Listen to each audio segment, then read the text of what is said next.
yesterday that Tilray actually converted all of the HEXO convertible note. So this is breaking news. Very, very huge news. This is not what I expected whatsoever. I will admit, first and foremost, that I was wrong. I did not expect this to happen. And Tilray is an absolute dog, in my opinion. And I agree that they did play it pretty well, but a lot of dishonesty, in my opinion. But that's just kind of the nature of the deal that we have, right? This is kind of a dog eat dog world, and especially in the world of finance. Anything can change. The only guarantee is there's no guarantees. So going to get started here. Let us know where you're tuning in from. If you're just joining the live stream, thank you again for joining us on The Pursuit of Wealth. We're going to get started here in about 30 seconds or so. If you could smash the like, help support me in the channel, get the video to as many people as possible. And if you're new, you can subscribe and tick the bell to be notified on any future videos. Going to jump into the content and the video here in just a moment. So give it another 20 seconds or so.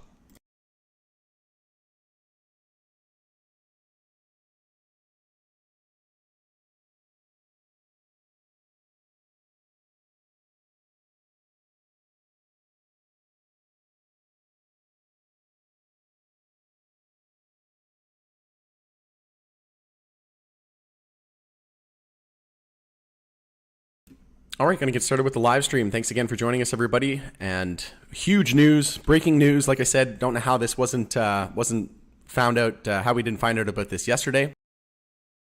But essentially, going to share my screen here. We'll get started. See, we have a ton of people here with us. Not surprising. Like I said, this is breaking news. Shout out to POW Group members for sharing this as well. You know who you are. But as per Fintel, and I just checked this not too long ago. Just bring up my other browser here because I have a pop-up blocker and Fintel doesn't like that. But I was sorting by shares, and I think I looked at this yesterday or even today, and I think it was this morning. And I noticed that MJ Alternative Harvest ETF was the largest shareholder. And they had 30.8 million. And one thing I didn't notice is effective date. It said June 30th. So it hasn't been updated. But if you look here, 2022, July 22nd, yesterday, Tilray files 13D form and now currently has 564.2 million shares, which accounts for 48% ownership in HEXO. So it is official. HEXO convertible note, it has been converted by Tilray. Crazy. I did not expect this whatsoever.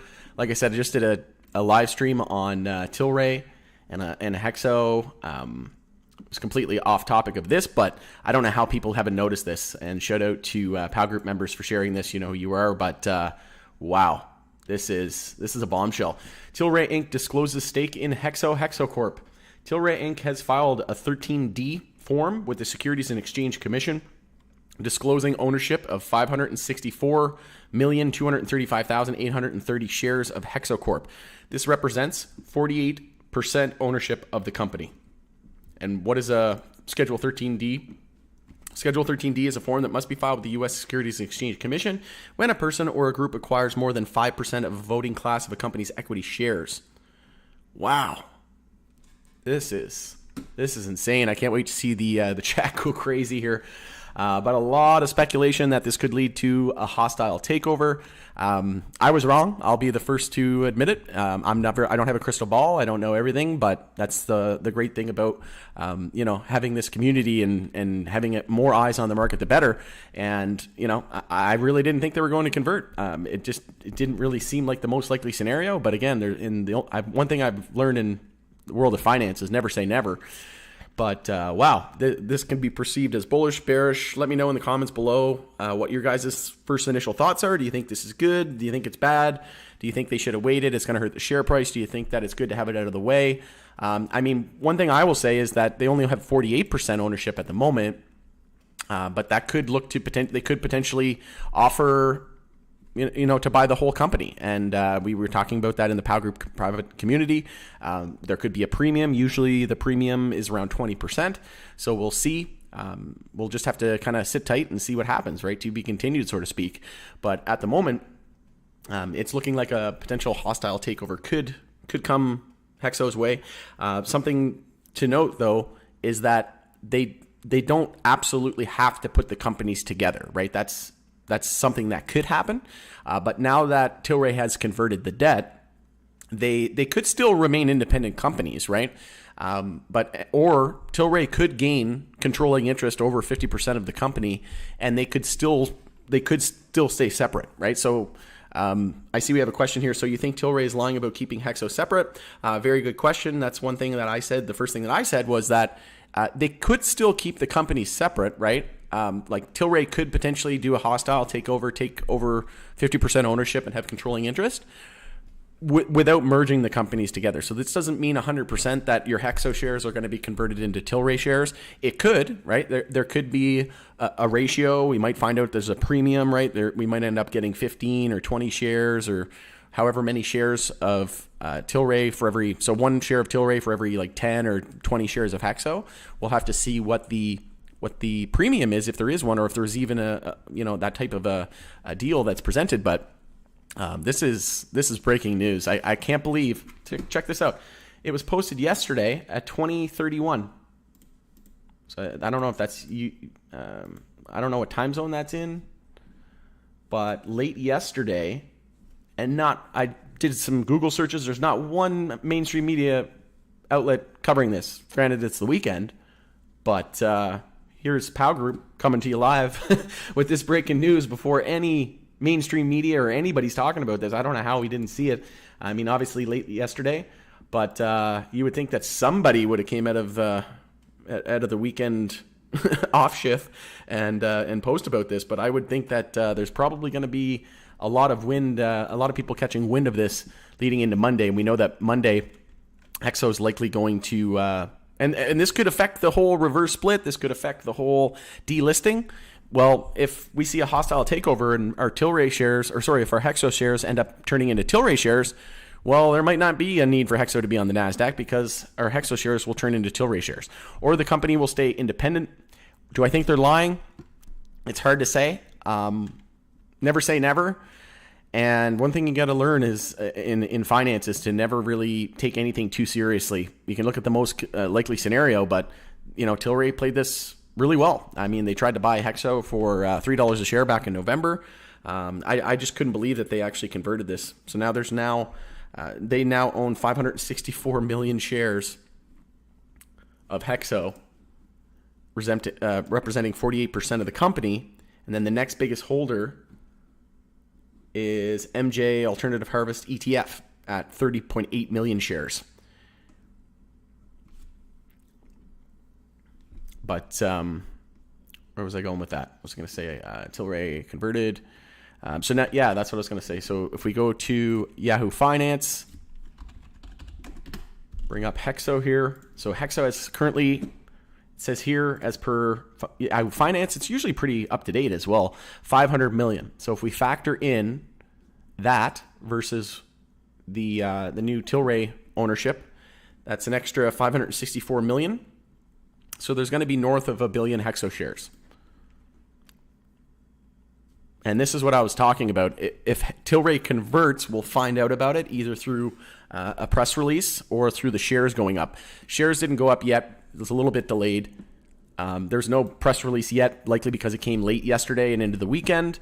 But you can bet there's likely going to be some people covering this, probably everybody next week on Monday morning.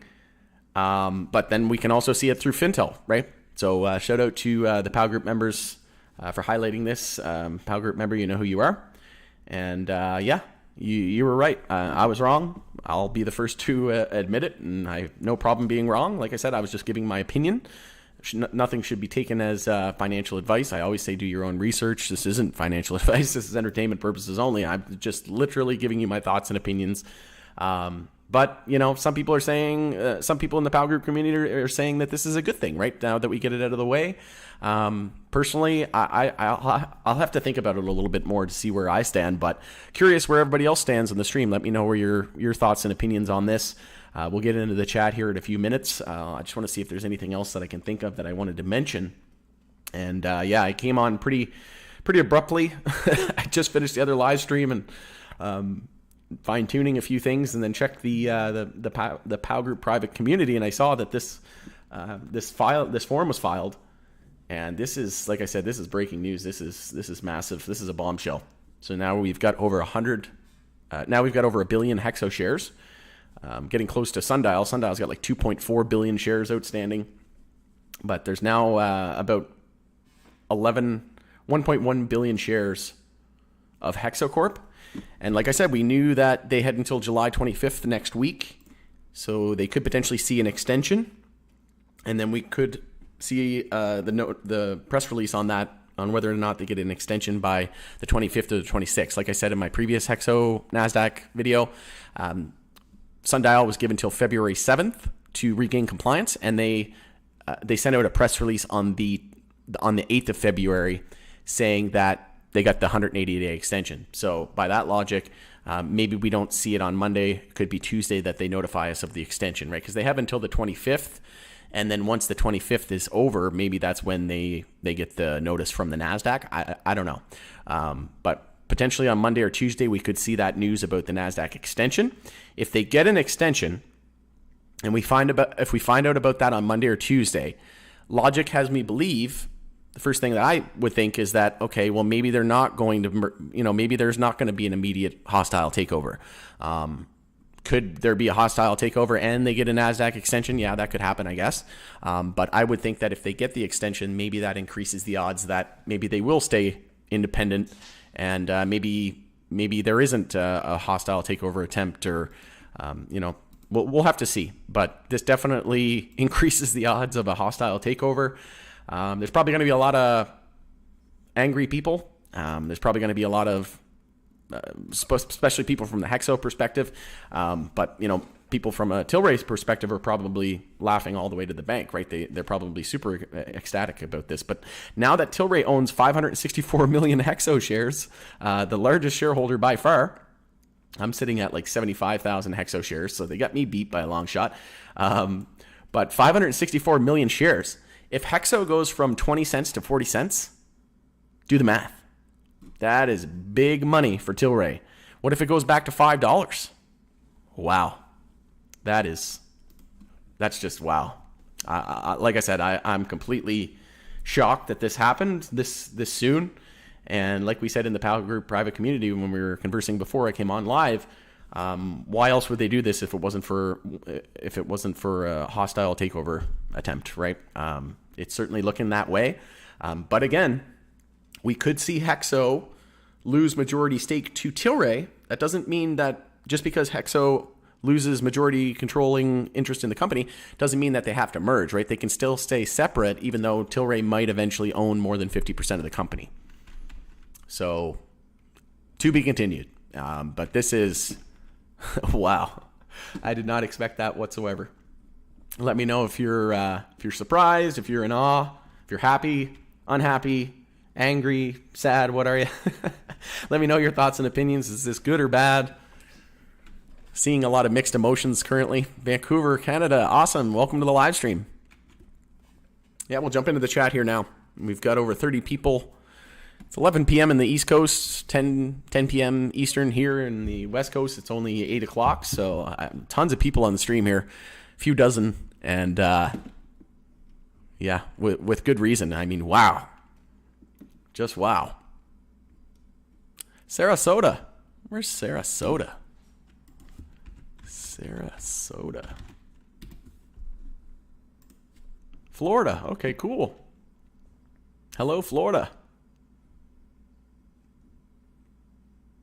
Okay. Yeah, I was just in Florida. I was in Miami. I went up. I was all over, really. But yeah, I've never been down that way. Well, welcome. Thanks for joining the live stream. Tuning in from Santa Monica. Nice. I was there a couple years ago. Beautiful, beautiful, beautiful. Back soon in Calgary. Awesome. Yeah, well, I live in Edmonton. I'm from Edmonton. Well, I'm from the East Coast, but I live in Edmonton now. And it's not too hot. Not like last year where we had a huge heat wave at the beginning of the year, or at the beginning of the summer. But knock on wood, maybe we have one around the corner. But yeah, it's been beautiful here. So what does it mean in neophyte language? So essentially what it means is the debt is now converted, and Tilray now owns 48% of HEXO. So they now have 564.2 million-ish shares of HEXO Corp, and there could be a potential deal coming HEXO's way and hostile takeover attempt. We'll see. They could still remain independent. We'll have to just, like I said, it's to be continued. But basically, it just means that the convertible debt that was taken on by Tilray was exercised 100%. So they now have 48% ownership in HEXO. That's what it means in layman's terms. Wow, and we were just talking about this on the last live stream. Yeah, exactly. How do we do an hour and a half live stream and we didn't find out about this? Like I said, it came out late yesterday, but wow, mainstream media, thanks for doing your job. Don't worry, Pal Group's got your back. I'll come on at near midnight on a Saturday night. I feel like Tilray may be making moves to protect themselves from the macro environment in the market. Yep, and we know that they're looking to get to $4 billion in revenue by 2024, which was very aggressive, and this solidifies how they're going to potentially make that happen, right? And then MedMen, we were talking about that on the previous stream. They're looking at taking a majority stake in MedMen, and they're doing a very similar approach where they're taking a majority stake and buying their convertible debt and buying those notes. So essentially, it's now Team Tilray, Aphria, HEXO, Redecan, Zenabis, 48 North, and MedMen. This is insane. And I'm glad that I own Tilray and HEXO, just in case, we get any bad news. That's why I would never just own one MJ company, especially when it's number one and number two in Canada. I own a lot of American companies as well, but HEXO is my biggest one, and then Tilray. But yeah, this could be a good thing. It could be a bad thing. We just don't know yet. We'll have to wait and see what comes next. But Tilray, they played some nice 3D chess here. But yeah, they're likely trying to just be super aggressive and take control of the market, right? They're trying to get to that $4 billion revenue by 2024, the end of fiscal 2024. What's the math on what they paid for 48% versus the 2 to 3 a share to buy out? Yeah, good question. I wouldn't be able to do that. We got some mathematician wizards in Power Group, but my brain doesn't really operate like that. 48%. So yeah, it was 40 cent conversion, right? Canadian, which they bought like 155 million USD worth of the convertible debt, and then they converted that. Which ended up being like at 40 cents. Ends up being 564 million shares at 48% ownership of the company. In terms of the $2 to $3 a share, I brought that up in the previous live stream that I just did on HEXO back in November when they tried to buy it for $3 a share. The highest point we got to in November was $1.88, and keep in mind that's USD. So if we take a look at the TSX, the highest point in November there was $2.35. So it came pretty close, right, to $3. We were from $3. We were only like 30% away.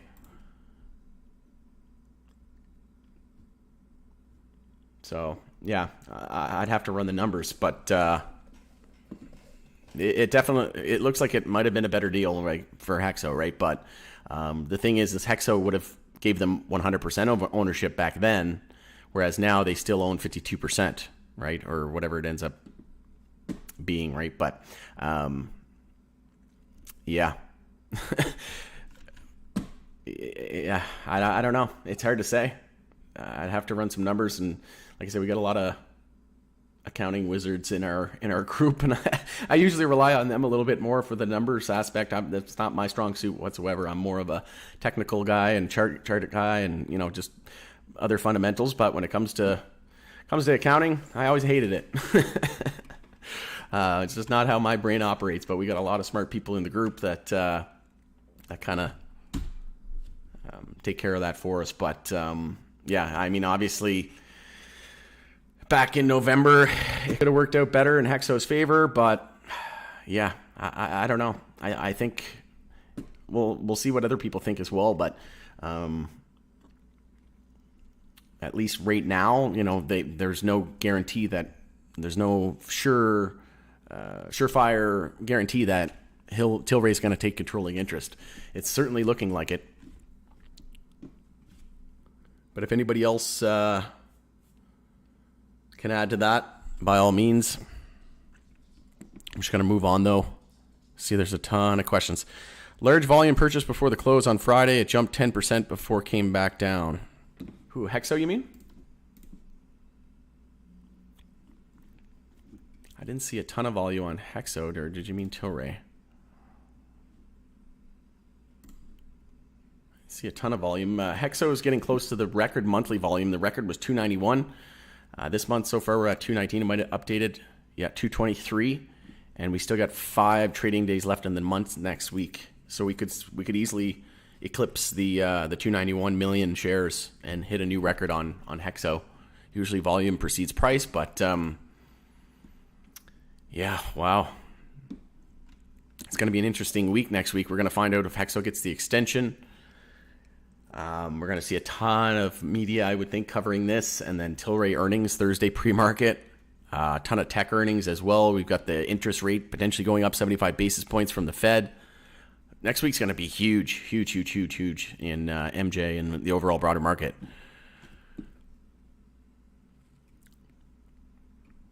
Did it even hit 40-cent CAD convert price? Did it even hit? I'm not sure what you mean. Like, did HEXO's share price hit 40 cents? Yeah, it dropped below that. It hit 23 cents Canadian.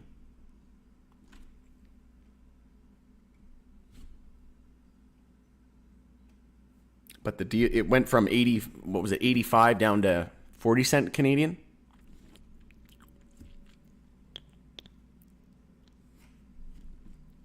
So yeah, it converted at 40 cents Canadian. So the math would be something like 155 million. Just do a quick rough estimate. 155 million outstanding convertible debt. We'll just do a quick calculation. I don't know what the dollar is. Just say that.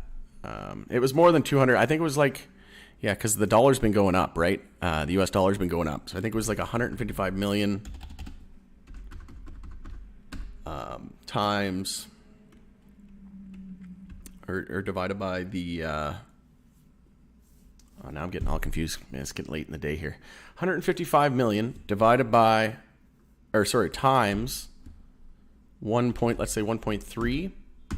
So it was like a little over 200 million Canadian, and then divided by 0.4 is 503 million shares, and they ended up with 564 million. So yeah, it must have been a little bit more than that in terms of the debt left, and then yeah, the conversion from, what is it? Let's see real quick here. 155 million, yeah, equals 200 million, a little over 200 million Canadian dollars. Well, what's just one?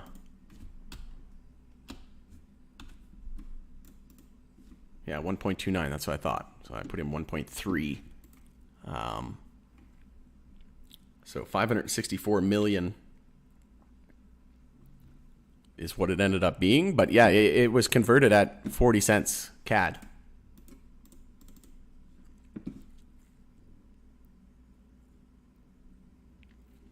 I had just over 500 million. I'm not sure why there's 564, how they got 564, but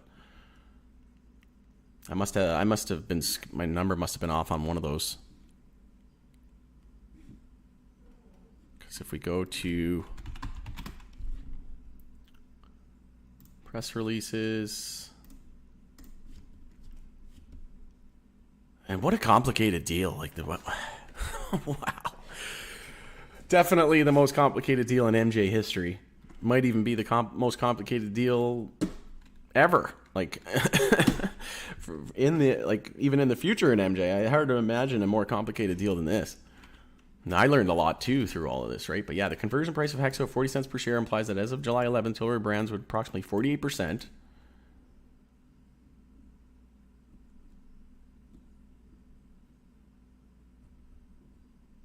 Where does it say it here? Transaction details.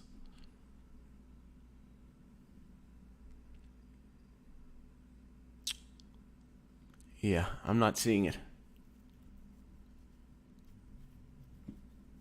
Here it is. Pursuant to the terms of the agreement, Tilray Brands acquires 100% of the remaining outstanding principal, $173 million. Purchase price paid by Tilray to HDI, High Trail Investments, was $155 million USD, reflecting a 10.8% discount on the original principal. Right. Oh, and then a consideration for the amended note, HEXO issued 56 million common shares to HTI. So 200 million plus 56 million. 56 plus 11. Yeah, I'm a little confused as to how they got to 564 million, but I thought it would have been just over 500 million, but anyway, I guess we're splitting hairs at that point. If they got 500 million or 510 million versus 560 million, that's still a lot of million. But yeah, it would have converted at 40 cents CAD. There's so much going on. You got the High Trail, the equity backstop, with Chaos Capital, the equity backstop. You got the High Trail investment portion. You've got, just so much going on in this deal. What are we at now? More than 1 billion shares? Yeah, it'd be like 1.1 billion. Getting close to Sundial. Sundial's got, I think it's 500 million. I think it was close to 600 million though. This is just a little, it just wasn't updated recently. And then if we factor in the other 564, we were talking about that in the POW group community too. I think it's like 1.16 billion shares or something like that. But yeah, a little over 1.1 billion. And then the most I've seen, I think, is SNDL. They've got almost 2.4 billion shares outstanding, but they're going to be doing a reverse split here pretty soon, more than likely. I think they have till August 8th to regain compliance, and they just had a meeting on the 21st, and they need to trade 10 consecutive days. So I guess if we saw a monster rally over the next couple of weeks, maybe it could regain compliance, but I doubt it. I'd say a reverse split coming soon. But yeah.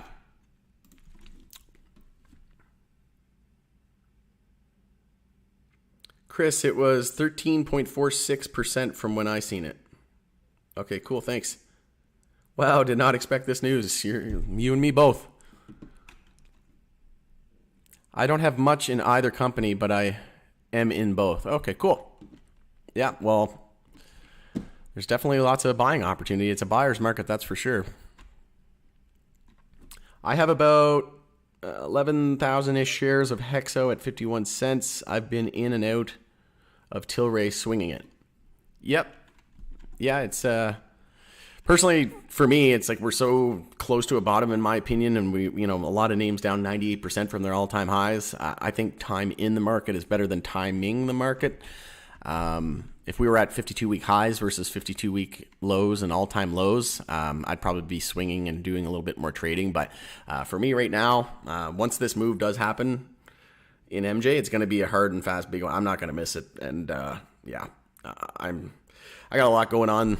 Got a condo that I'm purchasing, another condo, and that's due to close next week. So I just haven't had much time to do much trading. But yeah, with MJ, I'm just buying and holding and dollar cost averaging. But yeah, there's definitely opportunity. There's lots of pumps, and what was it? Tilray jumped like 22% in 1 hourly candle. Obviously, that wasn't sustainable. We were likely going to come back, so that was a day trader's paradise right there.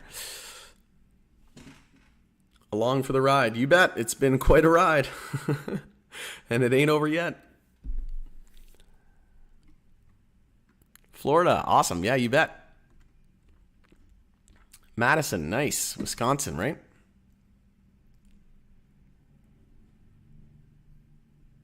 I have 104K shares from Houston, Texas. Nice. I assume you mean 104K shares of HEXO? 104K shares of Tilray would be a lot of money.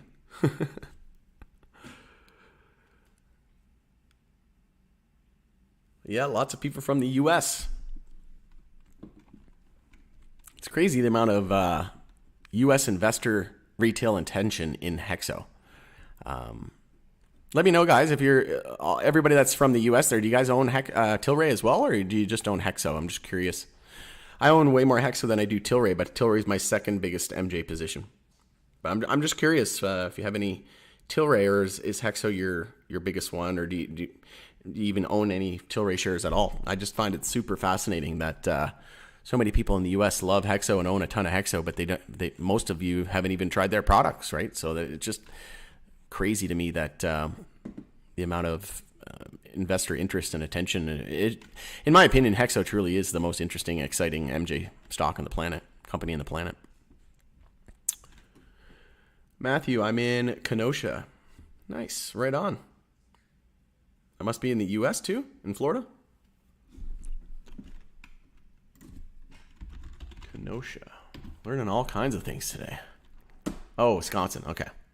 Never been to Wisconsin.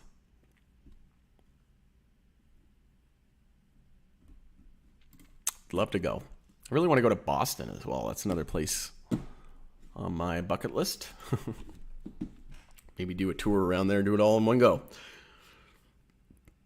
I'm in HEXO for $29,830 at 84 cents. Nice. And do you own any Tilray as well, Matthew, or just HEXO? What would be an aggressive takeover? Well, an aggressive takeover could be no premium. We definitely want to see a premium, but yeah, I'm not sure, to be honest. A lot could happen. I definitely didn't see this coming, that's for sure. But I had a plan for either scenario. That's why I was owning a lot of Tilray as well, in case something ended up happening, and that's why I've been adding to my Tilray position as well, in case something didn't go our way from a HEXO perspective. If we see a hostile takeover that ends up being not as beneficial to shareholders as we would have hoped, at least I had Tilray as my second biggest holding, right? So that was that's kind of how I approach it. As long as you're prepared for all scenarios, right? Obviously have a thesis and what you expect is the most likely scenario, but be ready for both, right? Can't always be right. And as long as you have a plan for all scenarios, that's kind of the main takeaway, in my opinion. 2000 Tilray at 448. Awesome. Oh, cool. I was just curious. It's not a bad average, though. Shouldn't take too long to get back in the money in that one. Like if they offered 50% over spot price per HEXO share. Yeah, there could be a premium. Usually it's around 20%. Again, we were talking in the Power Group community saying that I think Canopy paid like a 40% premium to Supreme when they bought them. So yeah, we could see a pretty decent premium. We'll see. I'm by no means a mergers and acquisition expert, and I'm learning a lot of because I just haven't experienced it, right? I'm seeing it a lot in crypto now, seeing it a lot in MJ land, but it's a lot different too with regards to crypto. They're two very different beasts. But learning a lot, and yeah, that's kind of the nature of the beast, and there's always so much to learn, and that's why the stock market is, a lot of people just quit, right? Because there's so much information. It gets really, really overwhelming, and just try not to overwhelm yourself. I mean, at the end of the day, I'm not, as a HEXO shareholder and investor, I'm not worried. Like I don't really care if my HEXO shares convert into Tilray. I own Tilray as well. If my HEXO shares turn into Tilray shares, that's fine by me. And if they don't, and they remain independent as two separate companies, then I'm okay with that too. But personally, I'd rather see them remain independent. Doesn't mean they will. I was wrong about the convertible note. I didn't think they would convert until a share price of at least $2 or $3.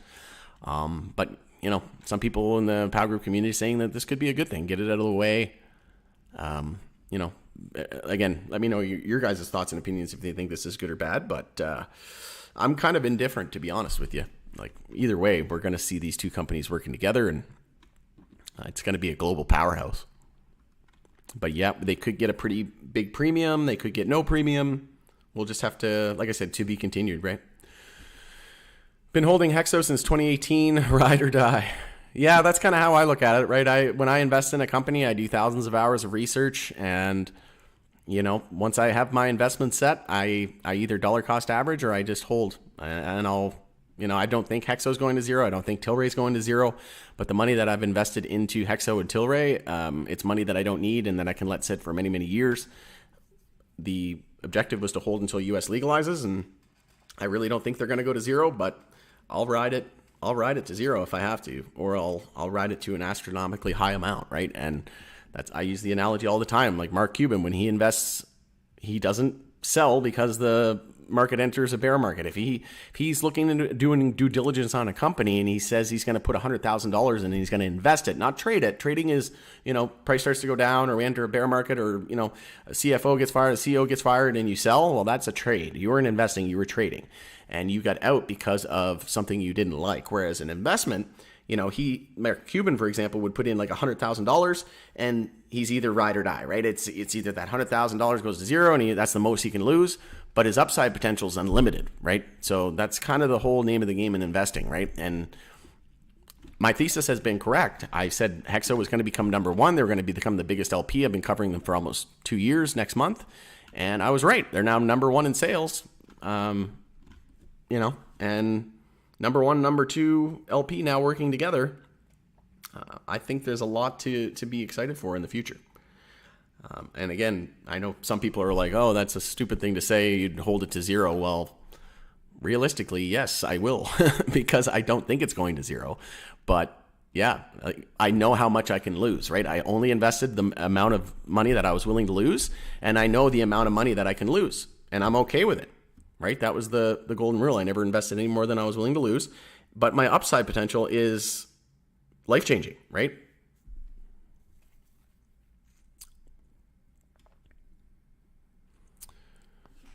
It was HEXO that jumped that high in aftermarket. Oh, okay. Yeah, I thought so. I guess what I was saying is I thought the price had hit 40 cents for them to convert to equity. Oh, seems I was wrong. No, it doesn't have to. It just means that was locked in. So that was the deal price. It just means that when they do convert, it would be converted on a basis of 40 cents. So 155 million.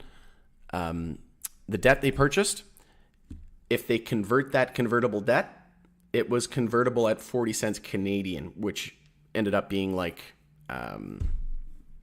564 million shares, right? Again, I think I was a little off on my calculation. I'm not sure why I had a little bit off. I was at like just over 500 million shares, but I was off by a little bit. But I guess it doesn't really matter. The shares are irrelevant. It's still 48% of the company. And it said here, back when this came out on July 12th, that it would be converted into approximately 48% of the company. So I guess the shares are irrelevant, but we knew back in 48% in July 12th, whenever they finalized the deal. And then, like I said, if you go here, 48%.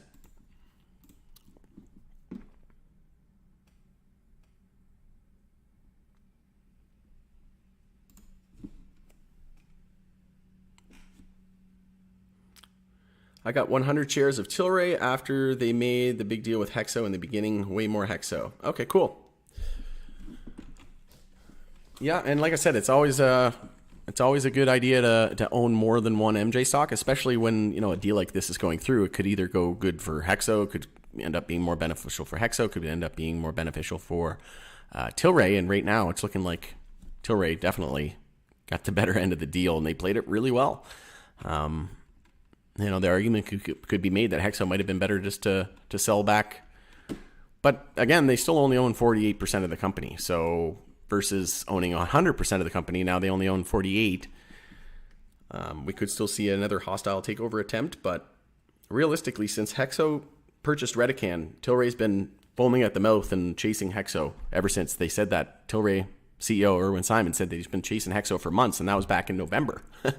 So I think Tilray competing offer was $1.4 billion to Redecan, and then Redecan turned down Tilray and went with HEXO, and then ever since then, Tilray just didn't let up, right? They were like, no, we don't care if it's friendly or not. We're coming for you, HEXO. We're taking you over. And obviously the market conditions and brutal bear market over the last 18 months has played into Tilray's plan, right? So the argument can be made. Again, I think I'd still rather this outcome.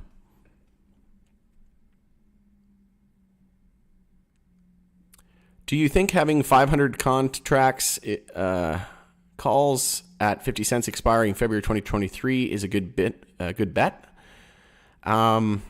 Yeah, that seems like a pretty good. Although we said that calls last year were going to be pretty decent, but we know those ended up getting roasted.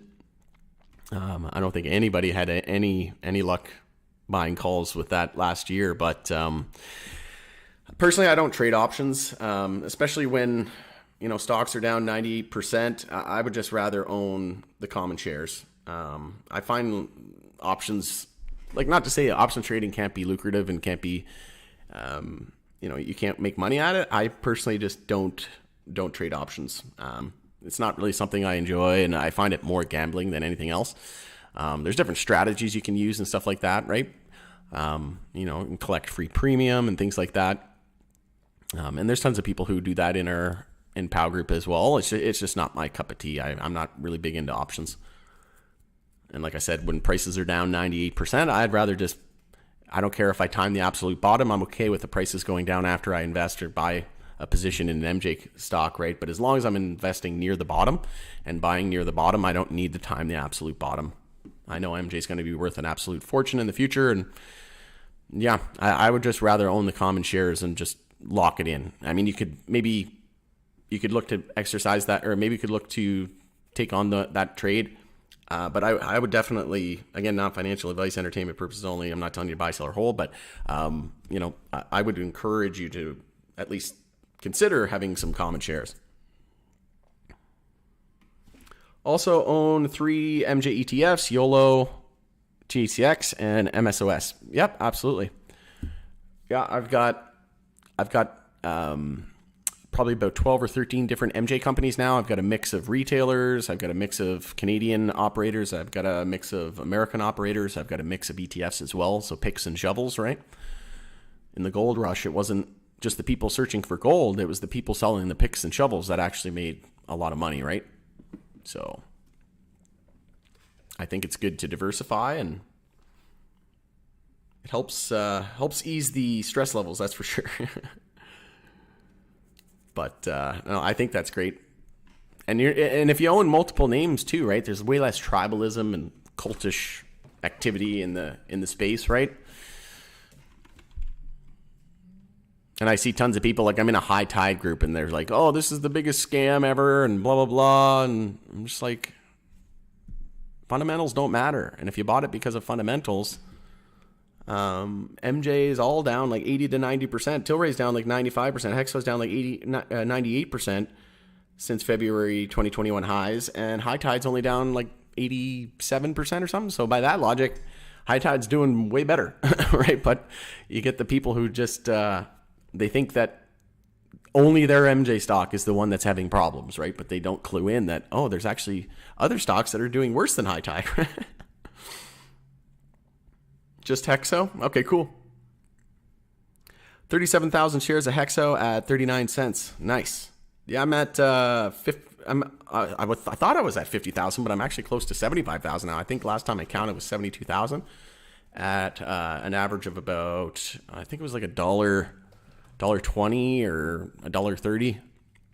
I just added like $1,000 worth at like 18 cents or like USD.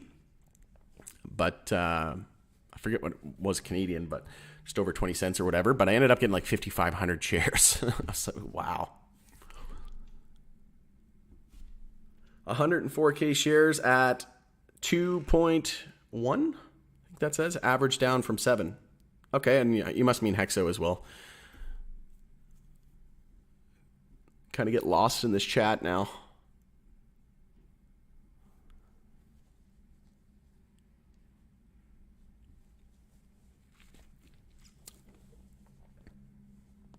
$104K shares, yeah, 2.1 average down from 7. Yeah, I did that as well. But yeah, you got a lot more shares than I have. Well, not a lot. You got like, what, 30% more? 35? And everybody's different too, right? Like, if someone has 30K shares, 100K shares, 1,000 shares, it's irrelevant. Like, don't compare yourself to other people, right? Don't worry about your average. Just use it as a learning opportunity, right? What can you do differently next time that can help you maybe average down? Maybe you went a little heavy too quickly. Maybe you didn't dollar cost average. Maybe you could have hedged or something like that with a short position on the S&P 500. We knew MJ wasn't set up well if the broader market saw another leg down, right? So there's all these different things that we can do. And like I said, don't compare yourself to other people, because we're all at different points of our journey, right? It's the pursuit of wealth, right? We're all different. We all have different risk tolerances. We all have different, aspirations and time horizons. And some of us could be in our later years. Some could be in our earlier years. Just everybody's situation is different, right? And that's why you have like an investor risk profile, and very, very no KYC, know your customer, and things like that, right? Because everybody's different. No two situations are the same. And, you got to start somewhere. So don't get intimidated if somebody, has a ton of shares, and don't feel like just because your average isn't as good as theirs, right? Doesn't mean you can't be successful as well. It just means that, obviously we can work on some things. That's all it means. And again, you're probably never going to time the bottom, right? As long as you're buying near the bottom. But yeah, I probably did the same thing, Ivan. I went really heavy on HEXO around $5, and then I don't think anybody thought MJ was going to pull back this much. Not just HEXO, but even Tilray, right down 95% from $67 in February 2021. I don't think anybody saw that happening in a little bit over a year and a half, right? But I went pretty heavy at 5, and then I bought more, a lot more around 4, more around 3. But then once we kind of started to drop around 3 too, I kind of just, sat on my hands a little bit. And then we had a lot of uncertainty, right? And then once the Tilray deal went through, I added a lot more. And like I said, $1,000 at 18 cents USD ended up being like 5,500 shares. So it was, you can really get your average down a lot with these low prices. And like I said, you can't have 10 to 100x returns without low prices. And something to consider as well, guys, is I mentioned this in my previous stream, is that Tilray's taking a similar approach with MedMen and their convertible debt. So something to think about here as well is MedMen's at 7.5 cents. Again, not telling you to buy, sell, or hold. This isn't financial advice. But I've been adding MedMen to my position as well, because if this thing goes back to $9 and its all-time highs, look at this. From the low here to the top is 12,933%. That's 129x.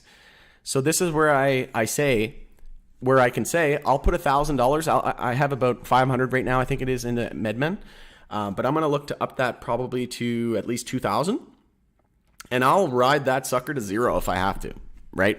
But just think, if we go back to all-time highs on MedMen at $9.80 some cents, that's 130x. So even if you put in $1,000, right, and you're ready to kiss that $1,000 goodbye, and you say, okay, I know exactly how much I can lose. The most I'm willing to risk is $1,000. I'll sit in this thing for the long term. And if MedMen goes back to all-time highs, that's 130x. That's a $1,000 investment into $130,000. And like I said, we know that Tilray is going after MedMen's convertible notes, the same thing that they're doing to HEXO. right? Tilray acquires majority position in amendment to MedMen convertible notes. And something that's really astonishing here that I just noticed, I don't know how I didn't notice it before. MedMen is leading MJ retail brand in the U.S., holding 21 licenses, 25 retail locations across key urban centers, including the Bay Area, Los Angeles, Boston, Chicago, Las Vegas, and a significant position in California, the world's largest market. And then look what this says. Under the terms of the transaction, a newly formed limited partnership, the SPV, which I'm pretty sure means special purpose vehicle, established by Tilray. Well, this reminds me of what SSL was talking about, saying that Reddies and gel caps were going to be entering into California. And now we're talking about this SPV, and Tilray just took majority ownership. SSL just like completely vanished and went away. Didn't even give his didn't even address the media once. It's like, was this all planned? Like, what's going on? Like, I'm confused. All I know is that HEXO and Tilray aren't going anywhere, right? But like, what is all this, right? Like, is this what he was talking about? Like, is this manipulation? Are these companies all working together? Like, did they plan this years ago? Like, what's going on here? Like, am I out to lunch? Am I... Let me know if you guys agree with me, but like, this all seems way too familiar. I was speculating that it could be potentially Green Thumb, but SSL also said they would be working on white labeling for MSOs, right? Keyword MSOs, so multiple state operators, right? So maybe it could be a slew of different multi-state operators, but this is certainly interesting, right? Because we know MedMen is very heavily focused on retail, and that's what Sebastian said, is that they think that they can have such great margins that they can even make great margins off selling products to retailers like MedMen, and then they can even make a pretty decent margin as well. So they can increase the amount of foot traffic in there when they have like leading products like the Reddies, right? So it'll increase foot traffic, and HEXO will make a decent margin, and so will the retailer, right? But yeah, like once I see this SPV and, the fact that they're going after the same convertible note structure type thing as HEXO, it's just like, this all sounds way too familiar. Oh, the bots have arrived. What is it that triggers these things anyway? Once they start, they don't stop either. Jeez. It was already hard enough to keep my spot in the chat here. Well, even if they'd offer 50% over, it's kind of a big joke considering HEXO dropped 98% from all-time high. Well, Tilray dropped 98% from all-time high too, right?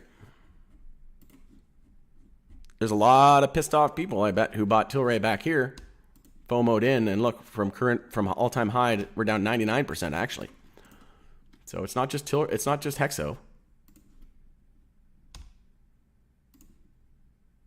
99%. I can show you probably like 10 right now. T-God. Oh, that's not right.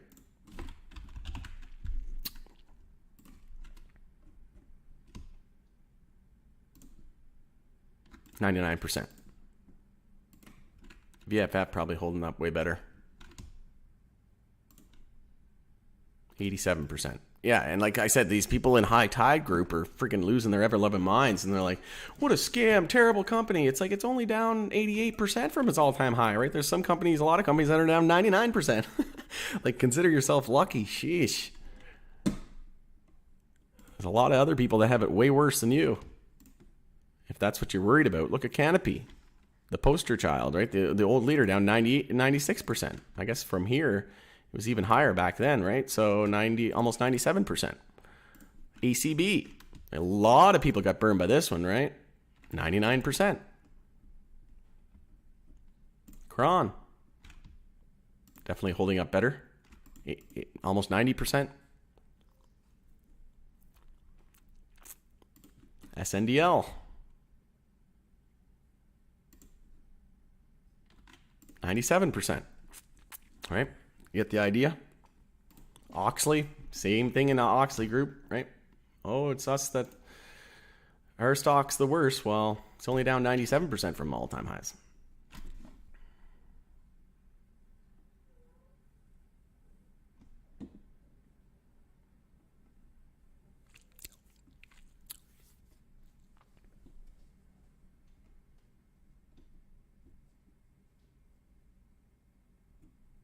I lost my place again in this chat. Stupid bots. Oh, there we go. Okay, what I miss? It's been a jam-packed stream. It's been mostly me conversing with the community here and answering questions.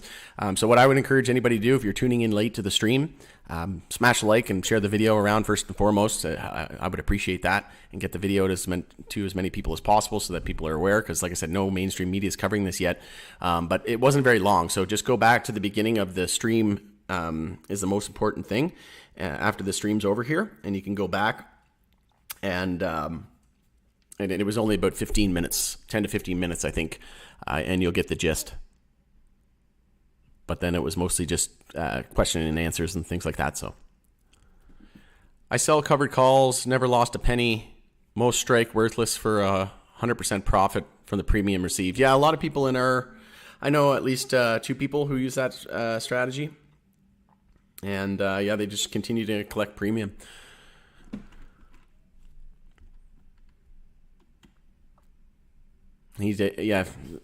Sam in our group does that all the time, sells covered calls, and it's called money for nothing, right? I got 581 shares at 20 cents. I love it. 581 shares at 20 cents. So you must mean, you obviously mean HEXO, because Tilray never got that low. But yeah, you can make a lot of if HEXO were to go back to $5, that's pretty. Again, everybody's different. Like 581 shares times $5, three grand. I mean, but just $3 is a lot to some people, right? Like to me, I'm investing, like I'm looking to make life-changing generational wealth through MJ, right? But if you're looking to make $1,000, $3,000, $5,000, $500,000, it's all doable. It's just how much risk are you willing to take on, and if you're new, how are you new into investing? Like, right, you kind of start slow and start small and go slow, right? Is kind of how I recommend it, and start with 3-figures, 4-figure portfolio, and then work your way up, right? Because you don't want to be making a mistake. You don't want to start with I did a video on that as well. You don't want to start with like a 5 or 6-figure portfolio, because if you make a mistake, then you could bust your account and then you're down and out, right? But if you make a mistake with a 3-figure portfolio starting out, well, that's kind of the way to go about it, in my opinion, is just work your way up from 3 to 4 figures, 4 figures to 5 figures, 5 figures to 6 figures, and then beyond, right? But definitely opportunity to be had, that's for sure. There are some big names ETFs holding a lot of HEXO at premium. Doesn't seem wise to look after the best interest of all of them as well. Yeah, that's true. And if we go to Fintel, like I said, this isn't updated as of June 30th, so not for July, but you can see here Tilray exercised it. But the biggest holders, MJ ETF, Hudson Bay, Scotia Capital. You got Goldman Sachs. Nothing happens in the world without Goldman Sachs, JP Morgan, and Morgan Stanley.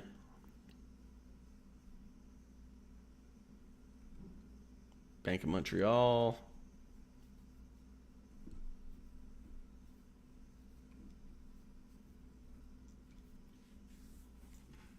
Citadel, Morgan Stanley. Yeah, Citadel is apparently behind, there's speculation that they were behind the Terra Luna collapse. Royal Bank of Canada.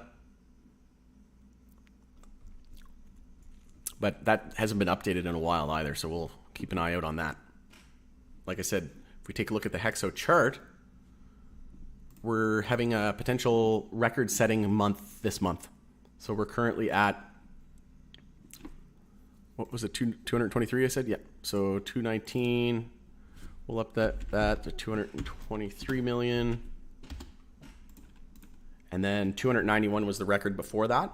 We still got 5 trading days next week. And with all this news happening and the conversion, HEXO potentially getting an extension next week from the Nasdaq on Monday or Tuesday at the earliest, I would think. And then Tilray earnings on Thursday. We also have the Fed meeting on Wednesday it is, where we could raise interest rates. The anticipation is 75 basis points. So we'll see if it ends up being more, that could hurt the market. If it ends up being less, that could be good for the market. We also have huge big tech earnings next week, right? We've got Apple and this is bringing up here. Yeah, we got a big week next week.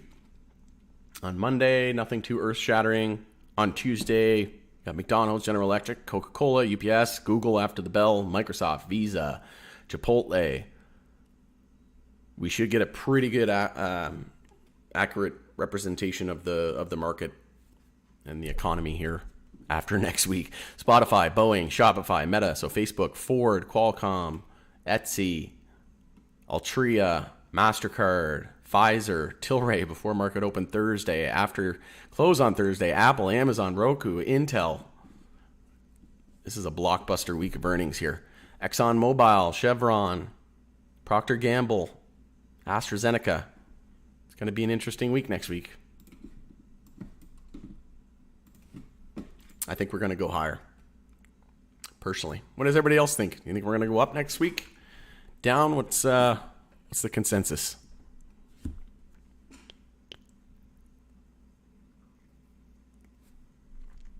Go fly a kite, Naked HD. What? It's always the same one too. And I banned them, but they just keep coming back. The bot is back. Yeah, the stream hit the big time. The stream hit the big time if there's bots. Yeah, exactly. It was so long. I haven't had any impersonators yet. That's something that's shocking. You don't see a POW group impersonator. I guess I should knock on wood, but Tilray played it well. King of Kings. I could see this go both ways. Yeah, I do think they played it really well. I mean, you can look at it, yeah, like you said, from both ways. Some people say, well, HEXO could have sold out for $3 a share back in November and given up 100% of the company, whereas now they only gave up 48% to Tilray.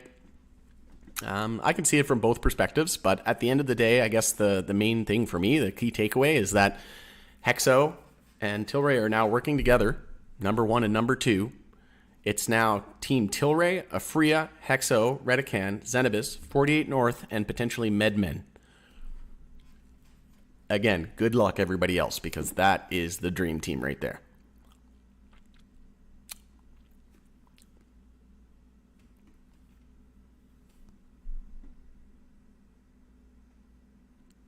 Ban that bot. We're trying to get rich in here. All right, I'll do it.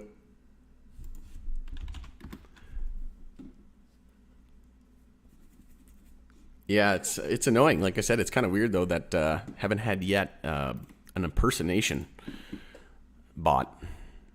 It's normally they're everywhere. But yeah, let me go here. Where's that at? Naked. Stupid bot. Hide user. Take that.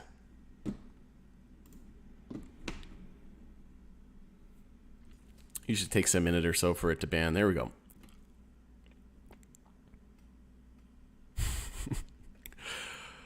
Oh, what a fun Saturday night.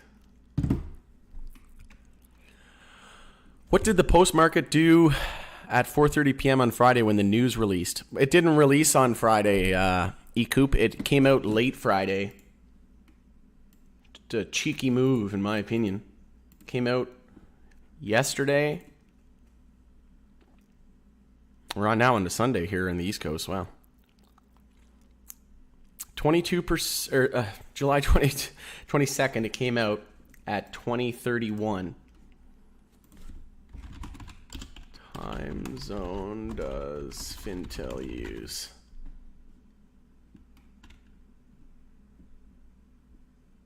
I would assume Eastern time, because that's like the standard. So we'll assume Eastern time. So it came out at like 9.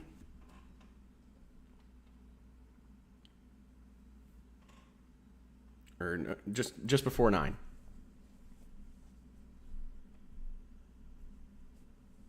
So if it came out so around 8, just after 8:30, 8:31, we'll say Eastern time. That's pretty much into today by the time everybody noticed it. And then, yeah, we found out today So nothing really, it would have happened after the market closed, assuming this is the right time zone.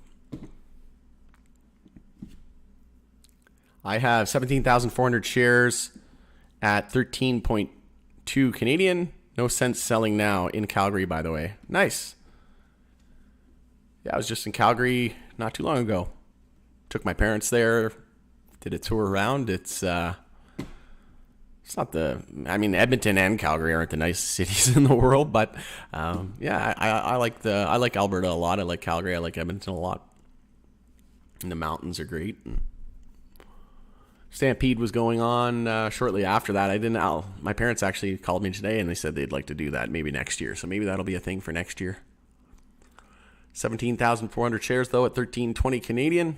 Yep, it'll be a little while before we get back there, but I think if you're in it for the long term, and that's just another example, guys, right? Like some people have average on Tilray at $13, some have an average of $15, some have an average of 10, some have an average of 5. There's people who are buying Tilray for the first time today, right? Everybody's turning 18 or 19 or legal age every day, right? So you got to think about it from everybody's. There's so many different perspectives, right? Lots of people who are just starting to figure out what MJ stocks are, start investing for the first time, right? So those people are absolutely loving these prices, whereas people who have been following the space for a few years or multiple years, you're probably hurting right now. But just remember that no two situations are the same. And Tilray was at $67 not too long ago. So if it even goes back to then, you're laughing, right? $13. What's that, like 4x, 3x or something? Gary says, "What up?" Just trying to make sense of all this tomfoolery. Man, what a complicated affair it's been with Tilray and HEXO.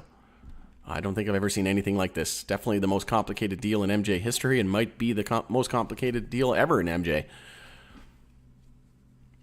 Hey, put it this way, as a nice person, I invest in people, and after a while, don't pay you back, so I invest in myself now. Let's see how this goes. I gave a girl $8K in 7 months. Now I'm going to make the stock market my girlfriend.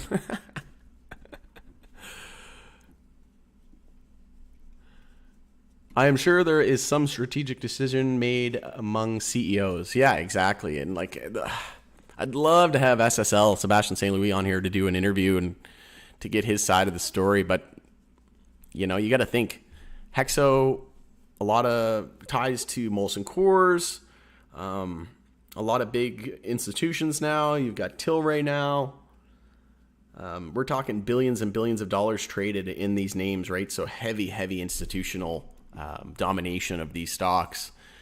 And one thing I know for sure, that the markets are all manipulated and they're all governed by the same entities.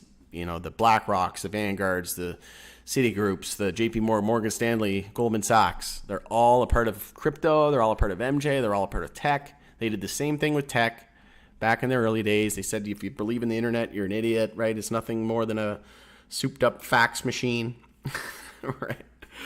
Telling you not to buy the hype. And then, we all know the story there, right? It's every new burgeoning industry, upcoming industry that they know is going to be highly disruptive and lucrative.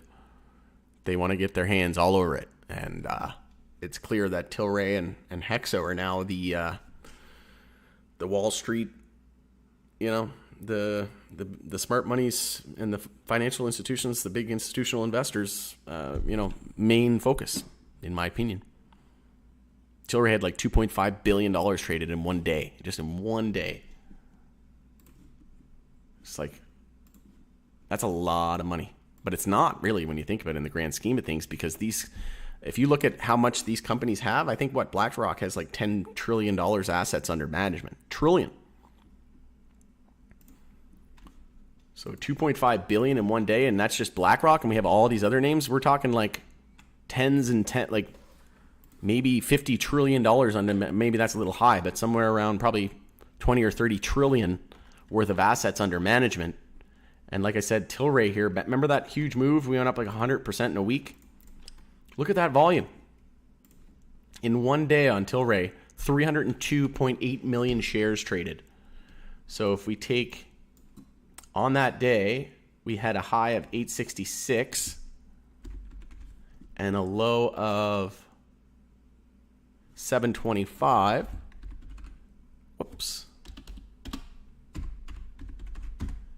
We divide that by 2 to get our average for the day is 795, and then we times the average of 795, 5 times 302.811. 302.811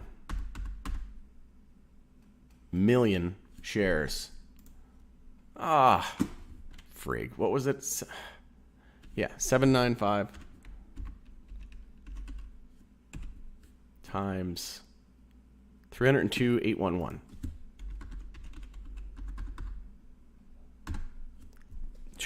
Little over $2.4 billion traded, US dollars traded in one day. And then for comparison's sake, TrueLeave on that, same day, what was it back here, roughly? Let's just go to the most highest volume day.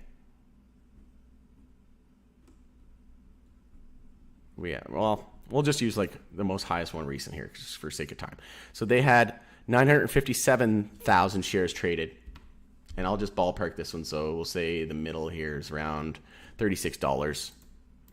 So we'll say $36 times 957,000.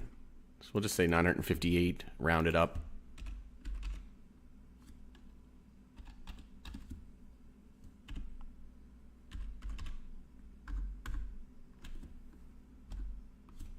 Make sure I had that right.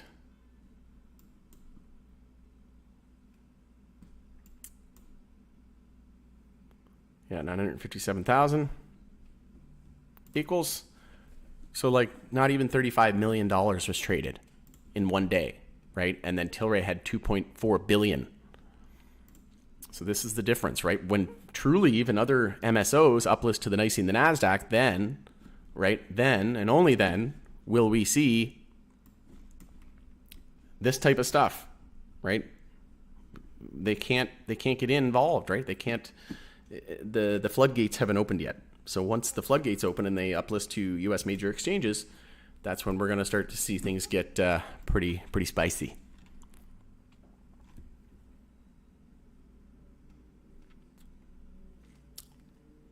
It seems like an hour and a half on these live streams is pretty much the default. But again, anybody joining the stream late, you can go back. I would encourage you to watch the whole thing. It's very, very informative, and it's fun interacting with everybody. I had a lot of great questions from the community. But yeah, the first 10, 15 minutes were the most important part of the video. All right.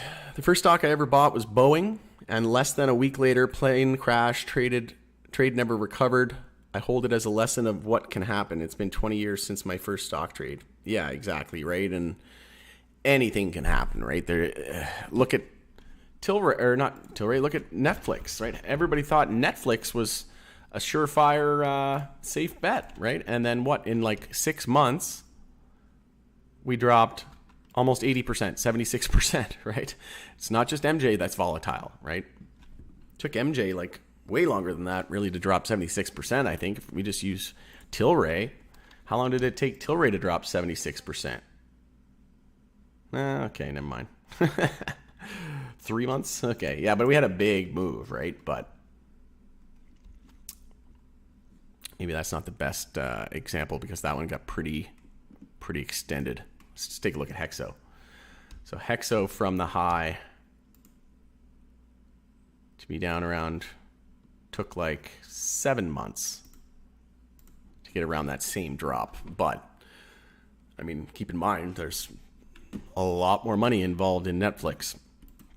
So it's way easier for them to manipulate and move the price down in MJ than it is on a name that has, billions and billions and billions of dollars. What's the market cap of Netflix? Or what was it, I guess? Market cap 98 billion. So yeah, if we were 80% higher, Would have been getting close to $1 trillion.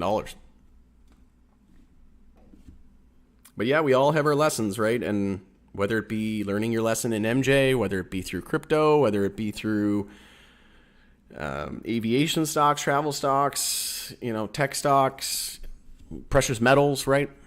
There's always a lesson to be had. And again, no two situations are the same, and we're all going to have different mistakes and different wins and losses, and you just kind of have to learn from it, right? Most people just quit. I am down in the high 90s range on HEXO. Yep. I think I was once down like 80 some percent on one of my in my long-term portfolio. But I've got it in a couple different accounts. But yeah, I mean, you can't really look at that as a gauge to whether or not it's a good investment, because if that were the case, all MJ would be terrible investments because they're all down like 80 to 90% in the last year, right? Even the ones with good fundamentals that have like 12 quarters of positive EBITDA back-to-back consecutive quarters, right? And tons of names like Truly, even High Tide, that have good fundamentals and financials. But again, fundamentals don't matter in a bear market, in an MJ bear market. Not yet, anyway. So, yeah. Join the club, Randy. There's tons of us here that are down 90%, not just on HEXO. But I just showed about 5 or 10 names that are down 99% from their all-time highs. So I only have around 300 HEXO shares at 22 cents average cost. Yeah. So, I mean, like I said, everybody starts out at a different level, right? And if you're new and you don't have a lot of experience, especially in MJ, the second most volatile asset class in the planet, next to sector in the planet, next to crypto being the most volatile and riskiest. But yeah, MJ being the second most risky, investment and sector, probably a good idea to start low and just work your way up, right? And you don't need a lot of money to make a lot of money on MJ and crypto, right? Look at Cardano and Dogecoin, right? There's people who could have put $1,000 into Dogecoin and it'd be worth over $1 million. It was a year and a half later, right? And again, without these low prices, you can't get to those 10 to 100 plus X returns, right? So you need the low prices and the fire sales in order to get that life-changing wealth, right? Hi, Rod. I think we will know more what is going on when Tilray releases earnings on Thursday. Yeah, good point. The earnings call will probably be packed on Thursday, because we're going to get all the HEXO investors on it now too. So, good point, Claudio. Thanks for the input there. What does that say? 10,000? My eyes aren't working here. It's getting late. But yeah, I have 10,000 HEXO and 800 Tilray in Maryland near DC. Awesome. Cool, John. Thanks for the comment. Seems like you're well balanced there, and I think that's going to be very fruitful in the maybe not so distant future. But long term, I think that you'll do very well. Tilray owns Sweetwater 420. Is hopefully someday we will get a beer collab. Yeah, so once it's federally permissible to do so, they'll be able to just easily tap off of that network and that brand. So they're building the brand now, and then it'll just be real easy. And they're going to be working with HEXO on beverages. So that'll be a collab likely between Sweetwater, HEXO, and Tilray once they're federally able to do so. And Tilray also has a whiskey business now. I forget the name of it. But he even talked about making whiskey-infused bourbon, MJ-infused bourbon. Watching Metastock closely. Yep.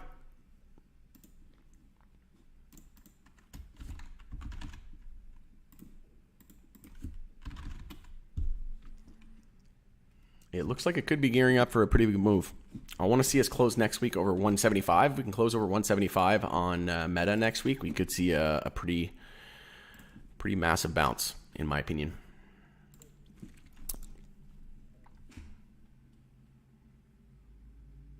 Interesting. I got the email from Fintel at 4:31 p.m. Did you?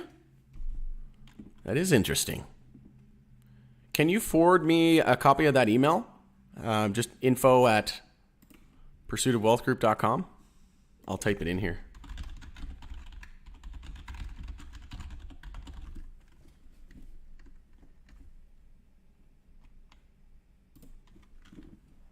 And I'll have to sign up for Fintel. Where's their mailing list? Didn't even know there was one. Or do you have to like sign up for a plan? Maybe that's what's going on. Anyway, we'll figure that out. But if you could send me a copy, that'd be great. I'd appreciate that.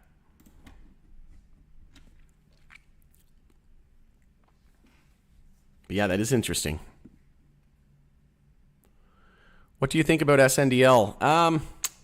I'm not really that sold on their business. Like they're getting into retail, like actual, not just MJ, but they're doing a lot of alcohol. I think they have like 200 and some alcohol retail locations now. So I don't know. It's kind of a weird strategy because like MJ's taking over a lot of the alcohol market, and people are looking for more healthy alternatives and things like that. So I don't know. They've got an interesting, I'll say they have that, an interesting strategy. Because HEXO is just about producing MJ products, right? That's all they do. Tilray's into like a bunch of different stuff. They have a distribution business. They have an MJ business. They have an alcohol business. They have a wellness business through Manitoba Harvest. So, and Tilray actually makes more money off other aspects of their business than MJ, right? They make more money in revenue off non-MJ related revenue, right? So that's pretty crazy when you think about it. And now SNDL, they're looking to make a stalking horse bid for Zenabis assets as they're going through creditor protection. So if they do end up scoring that facility in Malta, that'll be their into the EU, and then that could be their into Germany as well through that EU GMP certified facility. That could get their international expansion. So SNDL, they're probably going to have a reverse split though. I think they had until August 8th to regain compliance. So essentially 2 weeks, they have basically exactly 10 days to get over that $1 mark. So if they don't end up by over $1, they don't get above $1 in the next, we'll say by the 27th to be sure, it's almost guaranteed that they're going to have to do a reverse split. But I don't own any Sundial, full disclosure, but could be worth throwing, maybe a little bit of money into it.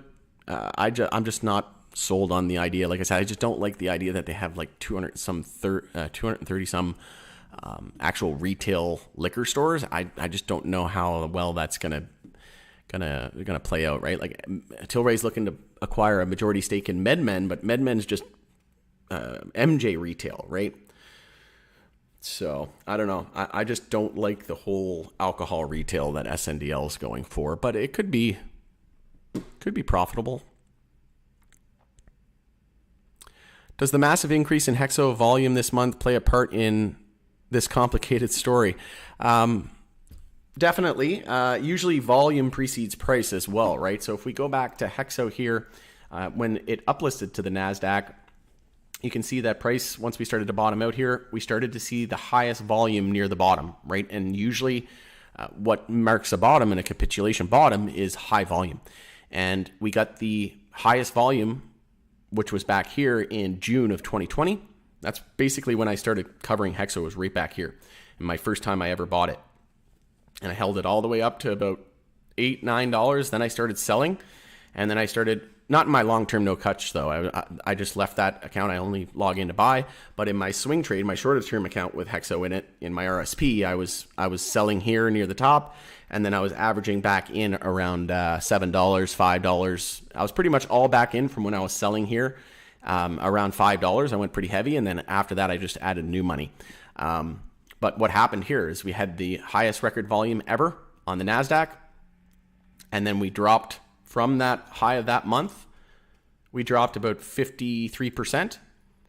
And then we got the real move. So again, doesn't mean that we can't drop from here, but it was a little bit of a different scenario. We had the highest volume ever, and we were bouncing on the monthly, versus now we're consolidating, dropping to a monthly lower low with the potential for the highest volume ever. So it's a little bit of a different scenario, but usually volume precedes price. And just like here, we dropped 53%, but that volume was what was catching my eye. And then I started to buy in here, and then we went on a massive, almost 400% move, right? And then price came later. And look at the amount of volume increase, right? Like, look at it was so minuscule back here, and it's just getting bigger and bigger and bigger. And like, look at the last 6 months or so. And some people say, well, it doesn't matter. Volume doesn't matter. The share price is so low now. It's like nothing compared to dollar-wise. It's like, yeah, but what did I say? What is the main takeaway? It's volume precedes price. Volume usually always comes first. I would say definitely comes first. And again, if all retail selling here, who's left to buy, right? Wow. We got almost 100 viewers still after an hour and a half on a Saturday at midnight. This is insane. Good thing. In a good way. Actually, my shares are HEXO, not Tilray. Oh. Just wanted to share that so investors don't make the same mistake that I did. Yep, and you know what? That's a lot of the reason why I created a PAL group was so that, obviously you're going to make mistakes. You're going to get knocked down. You're going to have to get back up. There's nothing that I can do or anybody can do to change that. But hopefully and there's some people who just, you'll tell them you can lead a horse to water and not make them drink, right? Sometimes people just have to fail and then figure it out that, their way might not be the best way. And I was like that too. I thought, I was a know-it-all. I thought after a year or two in the stock market that I had the best strategy, and then I got humbled by Mr. Market, and then I just started listening to, I did pretty much all self-taught, YouTube, and took a couple courses and went and saw a few different people speak. Rule 1 investing as well was another one. I do a lot of just research and things like that, and a lot of it was self-taught and just hours and hours and hours, hundreds of thousands of hours in research and due diligence and learning, and I continue to learn all the time, right? It's a never-ending thing, and if I can help other people, avoid making the same mistakes as I did, or at least cut back on the amount of mistakes, that's all I'm really looking to do, is to help people not make as many mistakes as I did, because I made every mistake in the book as well.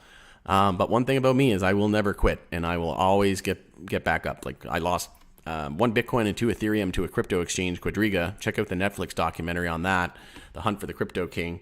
But essentially it was a guy who was he was taking money from investors and using it to high leverage trade, and he ended up getting into a big ordeal and scandal. And then actually ended up dying of Crohn's disease in India.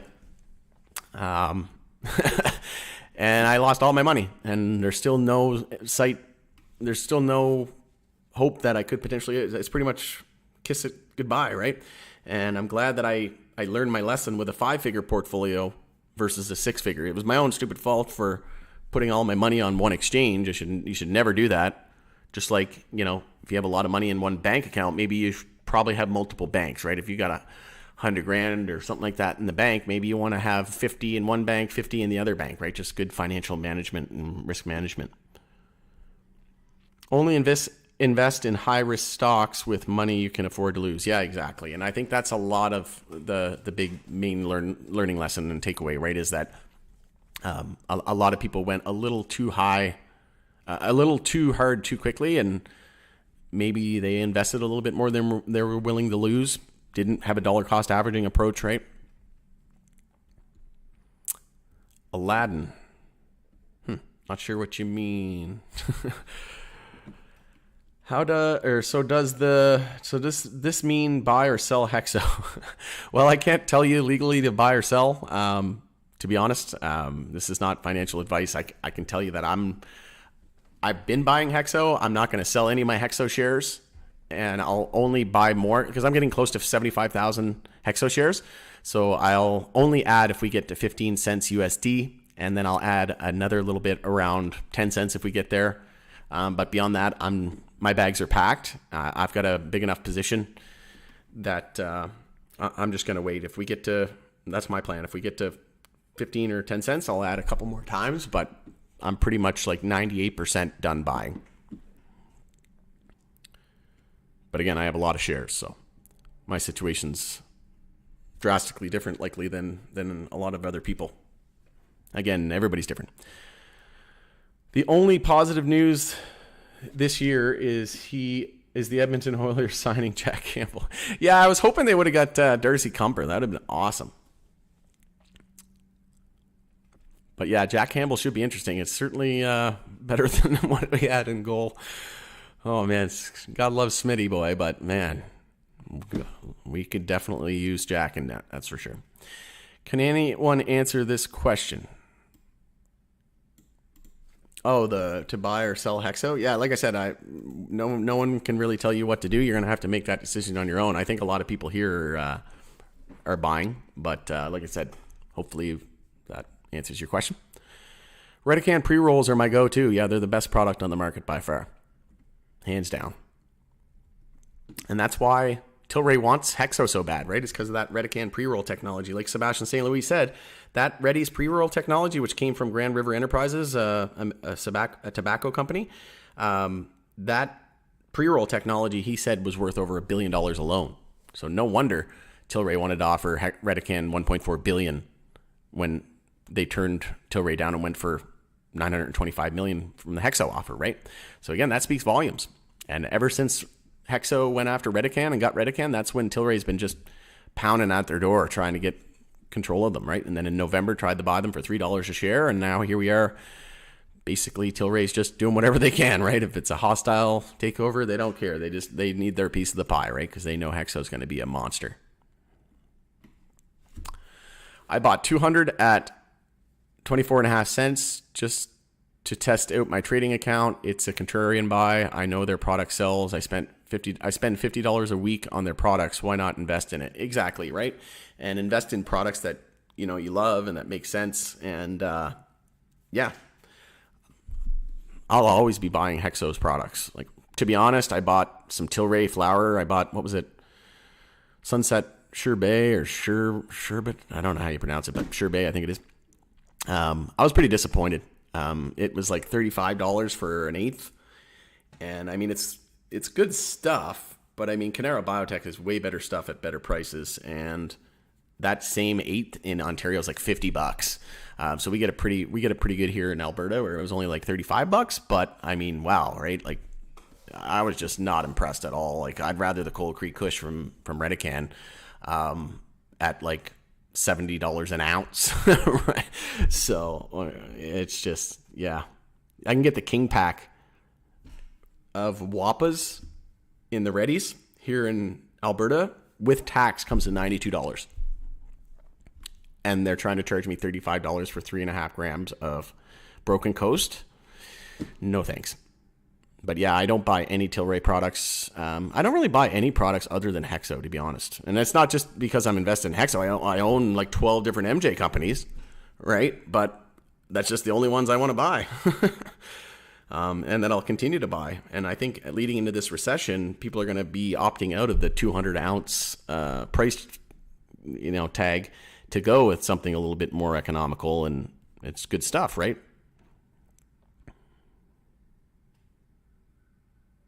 And just look at how many people are from the U.S. on this stream that haven't even tried HEXO products yet, right? Like, I never see that. I never see people there's not that many people in the U.S. who are talking about how they own Tilray. It's always HEXO.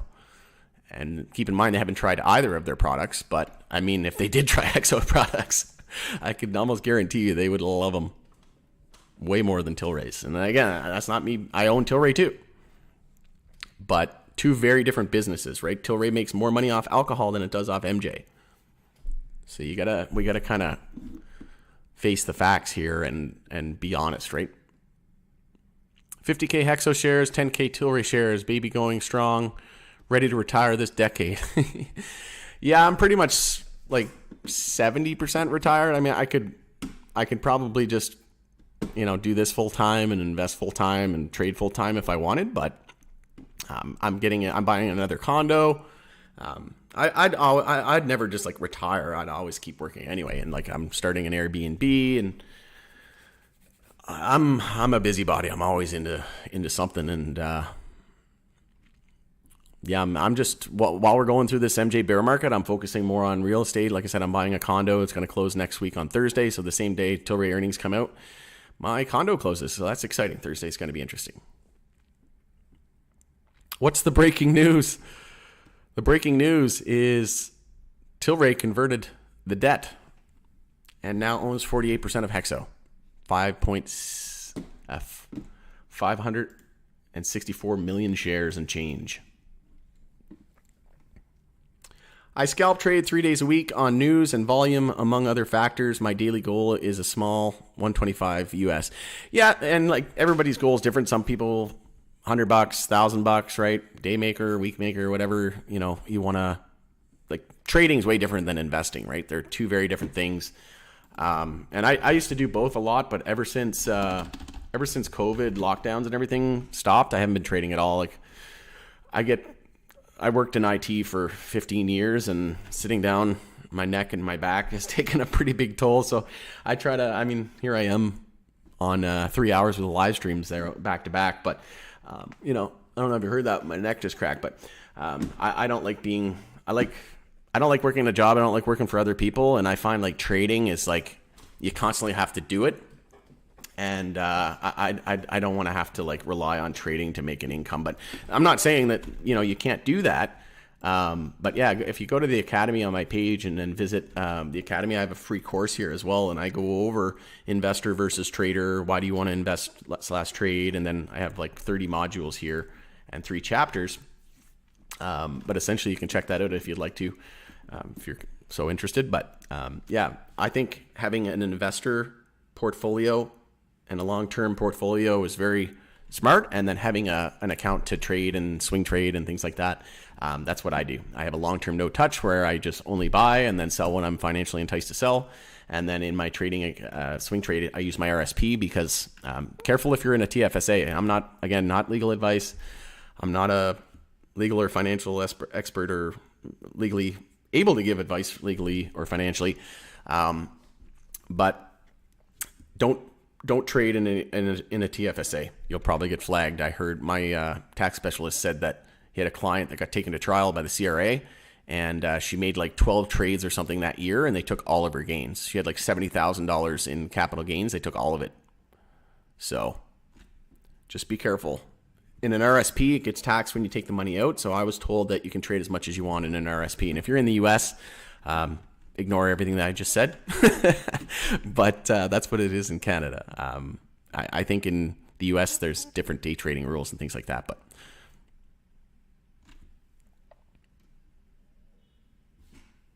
But yeah, that's everybody's situation is different, right, Matthew? And if you're trading and you're making $125 US, like that's awesome, right?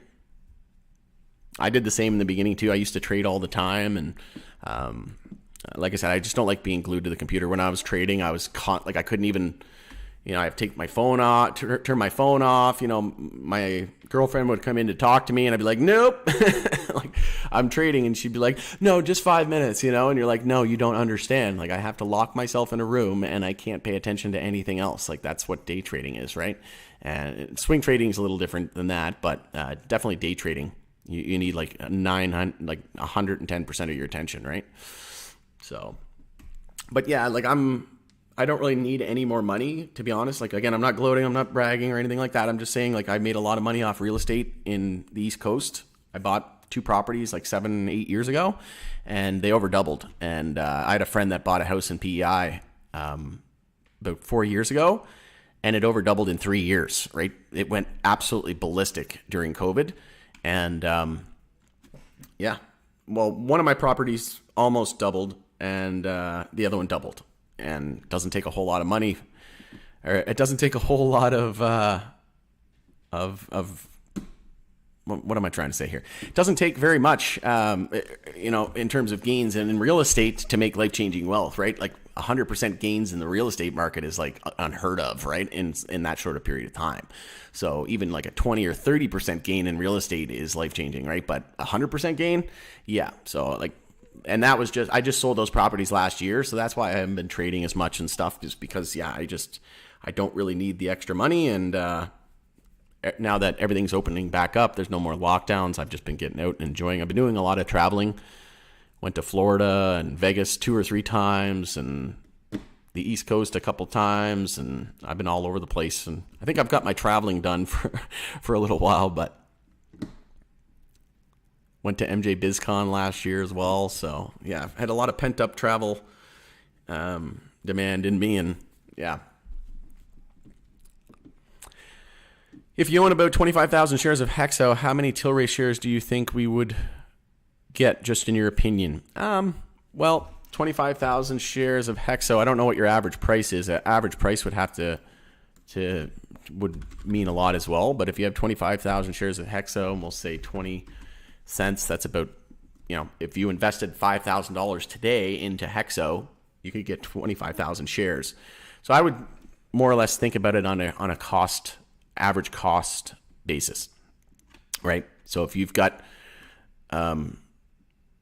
your average cost is whatever, and you've got X amount of dollars into HEXO, maybe you want to just work on getting maybe 50%. So if you're at 25,000 shares of HEXO, maybe look at getting like a few thousand shares of Tilray, I think would be a good goal. But again, everybody's situation is different. It's really going to come down to what is your average and your book value, right? Just tuning in, what happened? Yeah, so I think you'll understand now. I think I just answered your question. I think it was the same person. Yeah. Manitoba Harvest is a great brand. Yeah, they definitely are. I haven't tried it, but sent. Thank you.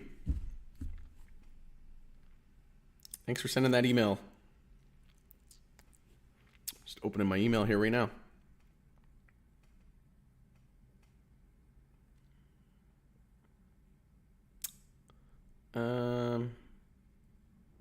Hasn't come through yet, but I'll keep an eye out for it there. But thank you.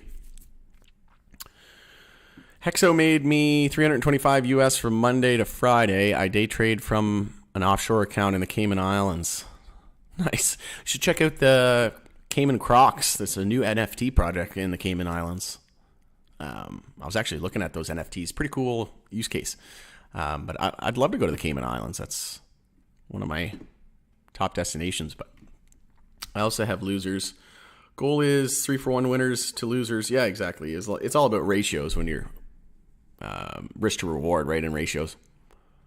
Tough stuff. So much chart reading, news watching. Yeah, exactly. And that's what that's not for me, right? I want to be like, I don't want to be glued to and not knocking anybody who does that. Like, I'm not saying that you should or you shouldn't, or my way is better than your way. I'm just saying that for me, my neck and my back has been really bothering me by sitting down a lot. And I don't have that pain if I get up and walk around. And standing up, I can't stand when I'm on a computer, because if I stand, I'm always leaning and slouching in to like read, and it's almost worse. I've tried it all, and I don't like being glued to the computer whatsoever. I'd rather be outside. And to be honest, the data shows that if you just buy and hold, you probably do a lot better. Early Hunter says not happy. Randy says called it. Yep, I was wrong. I thought for sure Tilray would wait and convert later on, but hey, that just goes to show you can't believe what they say, right? Because Tilray, Irwin said that they probably wouldn't convert for a while, and yeah, they converted like pretty much like as quickly as they could. Deal closed on July 12th, and here we are on the 22nd, so 10 days later, they converted it all. What do you think? Is it good news for us as HEXO shareholders or not? Like I said, there's good and bad. Some people are saying that it could be good because it's out of the way now. But then, there could be a hostile takeover attempt. There could be, we'll have to see, right? But again, like I said, Tilray can take controlling interest in HEXO, but that doesn't mean Tilray can own more than 50% of the company, but that doesn't mean that Tilray is going to morph into HEXO. It doesn't mean that our HEXO shares have to become Tilray shares. It could. It's very, very possible, but it doesn't have to happen that way. But, I've been saying Irwin Simon and Tilray have been saying stuff, but as we know, they weren't really truthful on that. Well, that's not that they weren't telling the truth. It's just that they weren't giving away their playbook, right? But they said that Tilray said and Irwin Simon said that it's very important that HEXO remain independent and standalone company, and that Tilray and HEXO remain two independent public companies, and that it's very important they draw the line there. So what I think could happen is Tilray takes control, potential majority control of HEXO, but the companies stay separate because they're two very different businesses. And again, I've already kind of gone over this, so I won't go into it too much, but I would encourage you to just go back and in the stream. But what's going on with HEXO? Yeah, so same thing. Very long stream, right? Hour and 46 minutes. Most of it was just talking to the community. We had like 100 people in here near midnight on the East Coast, right? Like 11 p.m. here, almost midnight on in the Eastern time zone. So most of it was just talking to the community, and it was a very productive and informative stream.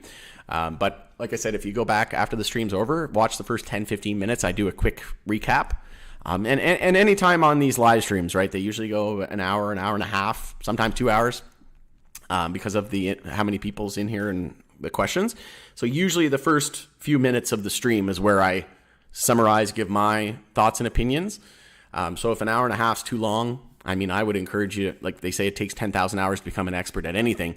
So if you're not willing to put in an hour or even 2 hours, then, I guess the secret to your success is in the secret. What's the saying I always say?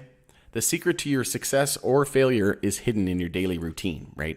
And I've put in hundreds of thousands of hours into research into stocks. So again, an hour or two shouldn't be perceived as a deal breaker, in my opinion. But if you really don't have an hour and a half to dedicate to the stream, I'd just go back and watch the first 10 to 15 minutes. Do you know, I might even do another quick video as well, just kind of, maybe I'll do that. Do you know how many outstanding shares of HEXO left now outstanding? Sorry, tired and lazy in the late Chicago. I wouldn't mind a Chicago deep dish right now, I'll tell you that much. It's like 1.1 billion shares. Get close to Sundial. Sundial's got 2.39 billion shares now. But after this, it'll be around 1.16 billion, I think it was, HEXO shares. HEXO investors appreciate the coverage and opinions you provide. Thank you, and keep up the good work. Thank you very much. I appreciate it, Randy. That really goes a long way. Like I said, I really enjoy coming on here and spending, like I said, an hour and a half, 2 hours of my, well, it's now 3 hours, almost 3.5 hours with the two back-to-back streams on my Saturday evening. I was going to go catch the baseball game, the Edmonton Riverhawks, but decided I'd spend it with you fantastic folks instead. So really, really appreciate the support, and makes it all worthwhile to know that, my sacrifice it doesn't go unnoticed. Did he talk about HEXO yet? We've been talking about them the whole time. But yeah, like I said, Zeke, if you want to go back, watch this first 10, 15 minutes, I give a quick update, but I'll try to get another shorter video out as well. One phone call, you can lose money. Exactly, right? And I tell my girlfriend that all the time. It's like, okay, if I start day trading, like I have to lock myself in the room and you can't come in. She's like, oh, okay, I understand. And then I'd start day trading and she'd come in, can you help me hang a picture on the wall? And I'm like, did you not understand English? What's going on here? So yeah, that was another reason, like just too many distractions. And now that I'm running POW Group, it's just like impossible for me to day trade. I basically have to shut everything else out, right? I'm doing live streams all the time, and ETF it, I'll go on StockTwits. Oh, F it, I'll go on StockTwits. Yep, well, like I said, it takes 10,000 hours to become an expert at anything. If you're not willing to invest 10 minutes or an hour, good luck to you, sir or madam. If Tilray were to buy 100% of HEXO today and somebody owns 25... If Tilray were to buy 100% of HEXO today and somebody owns 25,000 shares of HEXO, how many shares would we get of Tilray in your opinion? Yeah, so I would say like a safe number would be 15 HEXO shares would turn into one Tilray share. So if you had 25,000, just divide it by 15. You'd have like 1,600 and some shares of Tilray. But there could be a premium, right? So we'll figure out what the ratio is. It was the same thing with Zenabis, right? HEXO, Zenabis acquisition. So to acquire Zenabis Global, so we'll just do a quick find ratio.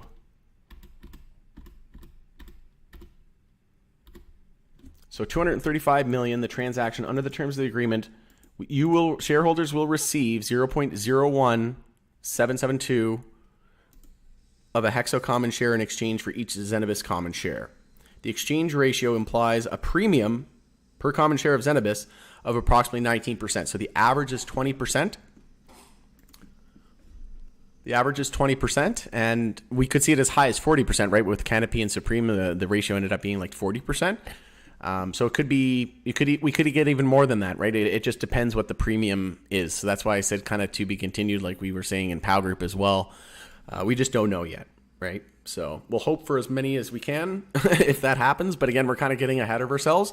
There's no guarantee that HEXO shares are even going to convert into Tilray yet. So like I said, we kind of just have to take it as it comes. And like I said, it could go a lot of different ways.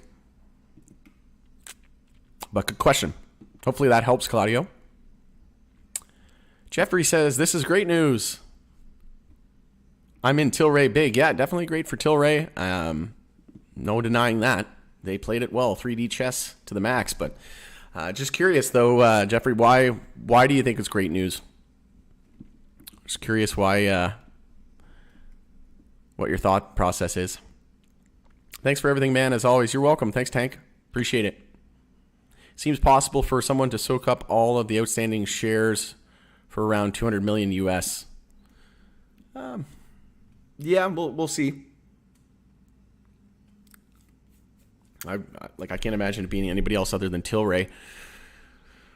But you remember that stream that I did on the Daniel Pronk video? He was saying that HEXO was going to get bought by like Trulieve or Green Thumb, and now Tilray owns 48%. I wonder if he still thinks Trulieve and Green Thumb are going to buy HEXO.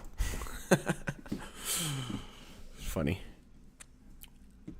I just don't understand how he said that when clearly they had a deal signed and everything. Like Tilray was like already in the process of trying to get an ownership in HEXO. It was weird. I think it was either a failure to do research and due diligence, but could have been intellectual dishonesty as well. But I don't think he was trying to be to be malicious or any malintent or anything like that. I think he just bull blinders on the MSOs, and he said the only stocks that he invested in, or that he has, MJ stocks, is Trulieve and Green Thumb. So no wonder that he said that HEXO would probably, he even called them like garbage, and then said that they would even probably buy them up. But why would they buy garbage? And why would Tilray buy 48% of garbage? Doesn't make any sense. Again, I usually always park my pennies next to their dollars, and they got a lot of dollars. Man, just think, if HEXO goes from 20 cents to 40 cents, that's $564 million for Tilray. And imagine if HEXO goes back to $5 or $10, or it was just at $11 a year and a half ago. What if it goes back to all-time highs? Like, Tilray is very, very, they played this smart, right? Can't deny it. That's why I had a lot of Tilray as my second biggest position as well. And just knowing that this could be a potential possibility, I've been adding Tilray to my portfolio a lot more, right? That's been my focus, is adding Tilray, and because of this uncertainty, right? So as long as you're prepared for all scenarios. Great stream and content. Thank you, Matthew. I appreciate it.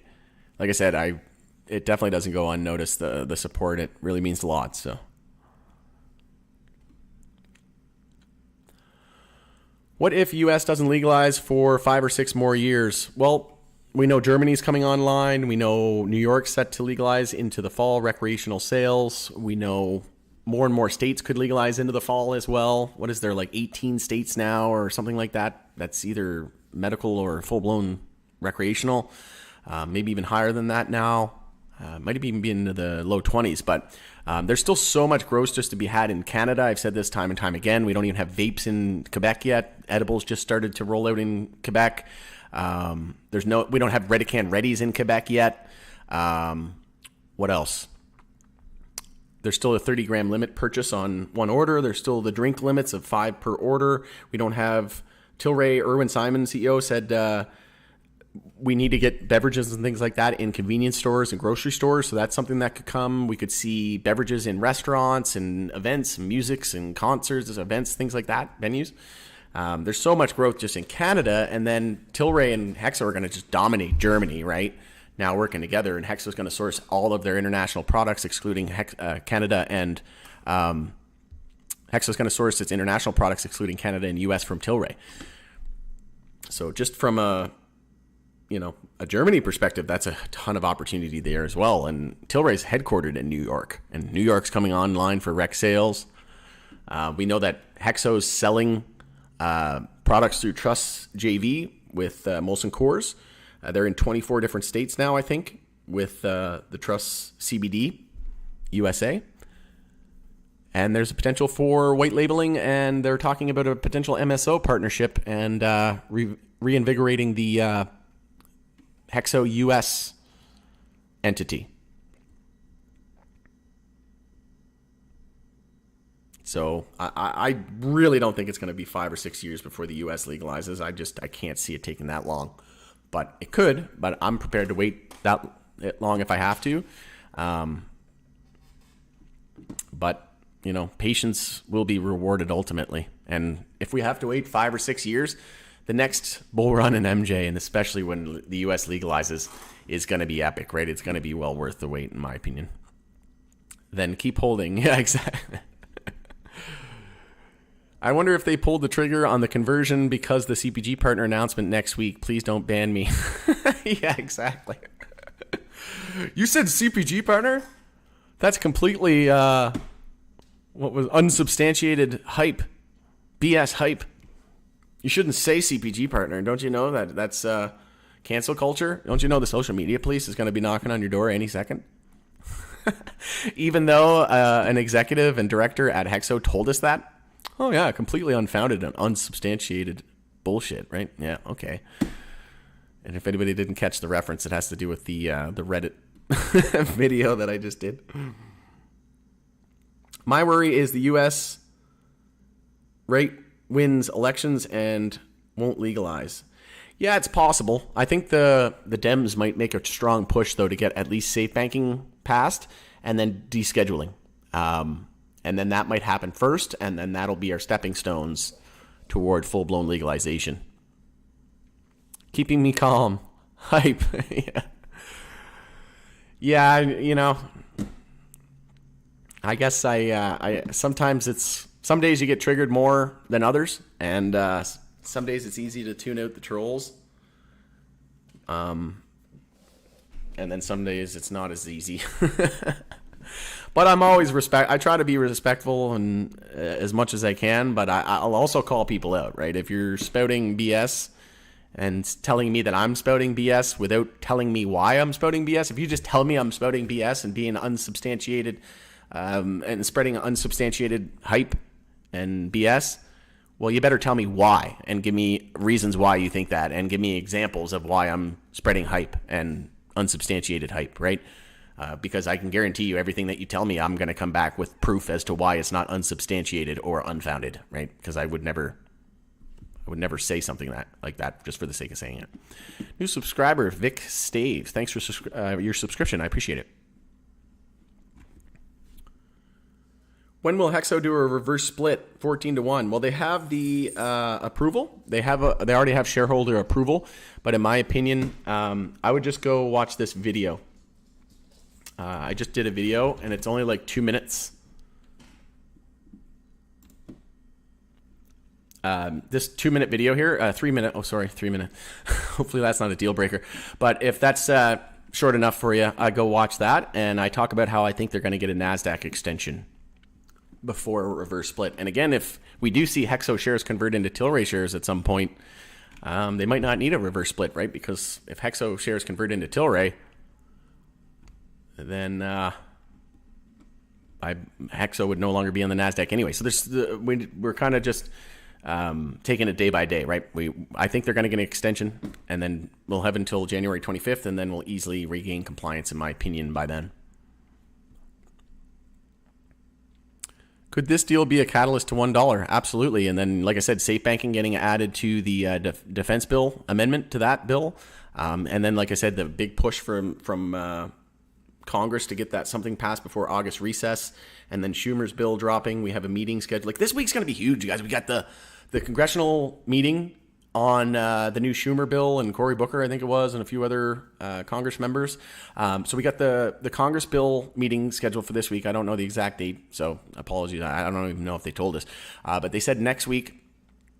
Personally, I don't really, like, I'm going to hold long-term anyway. I'm not too concerned on, like, what, unless you're like day trading and like you said, right, Matthew, if you're trading and day trading and things like that, that could be very, very lucrative and very, very important to pay attention to. But like me just kind of sitting and investing, I'm just, sitting on my hands. I'll buy more I'll cost average if we go lower. But right now I'm just kind of sit back and wait kind of thing is my strategy. But we get some kind of safe banking legislation and then Congress meeting this week. Tilray earnings on Thursday pre-market. We got huge big tech earnings. We've got the 75 basis interest rate hike that could happen this week from the feds. What else? We got the potential for a Nasdaq extension for HEXO. Mainstream media is going to be going absolute ballistic, in my opinion, about this Tilray news and converting into 48% ownership. Probably going to be the talk of the town on Monday. And like I said, any exposure to HEXO, any like media attention for HEXO is good, right? Like, this is going to be good for HEXO. It's going to be all over the news. And if it's not, there's something wrong. Makes you really wonder about mainstream media, even though I don't trust them as far as I can throw them anyway. But MACD is bullish. It is. It's been bullish. It hasn't not been bullish since. That's something that I've been looking at. Look, if we go back 5 years, take a look at the weekly MACD. So we crossed bullish in December of 2019. And then how long did it take from the bottom there at $1.30 to go up to all the way up at $11? We had the bull cross on the MACD in January, let's say the beginning part of 2020, and then we peaked in February 2021. So it took like over a year for us to really see a huge move. So if we take a look at it here, when did this MACD, and look at the MACD has been trending higher. It's even higher than it was back here. So that's a positive sign, right? We want it to oscillate and get back above and trend higher and see the black line, right, come through the red. And when it crosses up above, that's a bull cross. And then when the MACD sees the black above the red and crosses down, that's perceived as bearish, right? And very evidently so. We cross bearish, black down through the red, black above the red, down through it, crossed, and then look what happened. Massive drop. So when the black's below the red and it comes up through that, I know I'm not teaching you anything, Matthew, but for all of the less technical people on the stream, if the black's below the red and it comes up and crosses and bull crosses, usually that means upside. But because it's the weekly time frame, it can take months, it can take weeks, if not months, if not years, for this to really translate in share price appreciation, right? And that's why they say volume precedes price, and usually these indicators are a leading indicator, right? Price is not really accurate. Price usually comes after. So by that logic, if we had a bull cross in October of 2021, maybe by October leading into the falls, what's in October? October, November, that's the midterm elections. So does that mean about 12 months from that time, that bull cross, are we going to see a massive rally into the fall? I think so. It could make sense to me. All signs, New York coming online, Germany into the fall potentially, right? Could be all systems go. CPG partner, Tilray deal all finalized. They're positioned, right? Positioned well, I might add. Like I said, HEXO goes from 20 cents to 40 cents. Tilray going to make like $560 million. And then imagine if it goes from 40 cents to 80 cents. That's another $560 million. Then it goes from 80 cents to $1.60. That's another $500 and some million.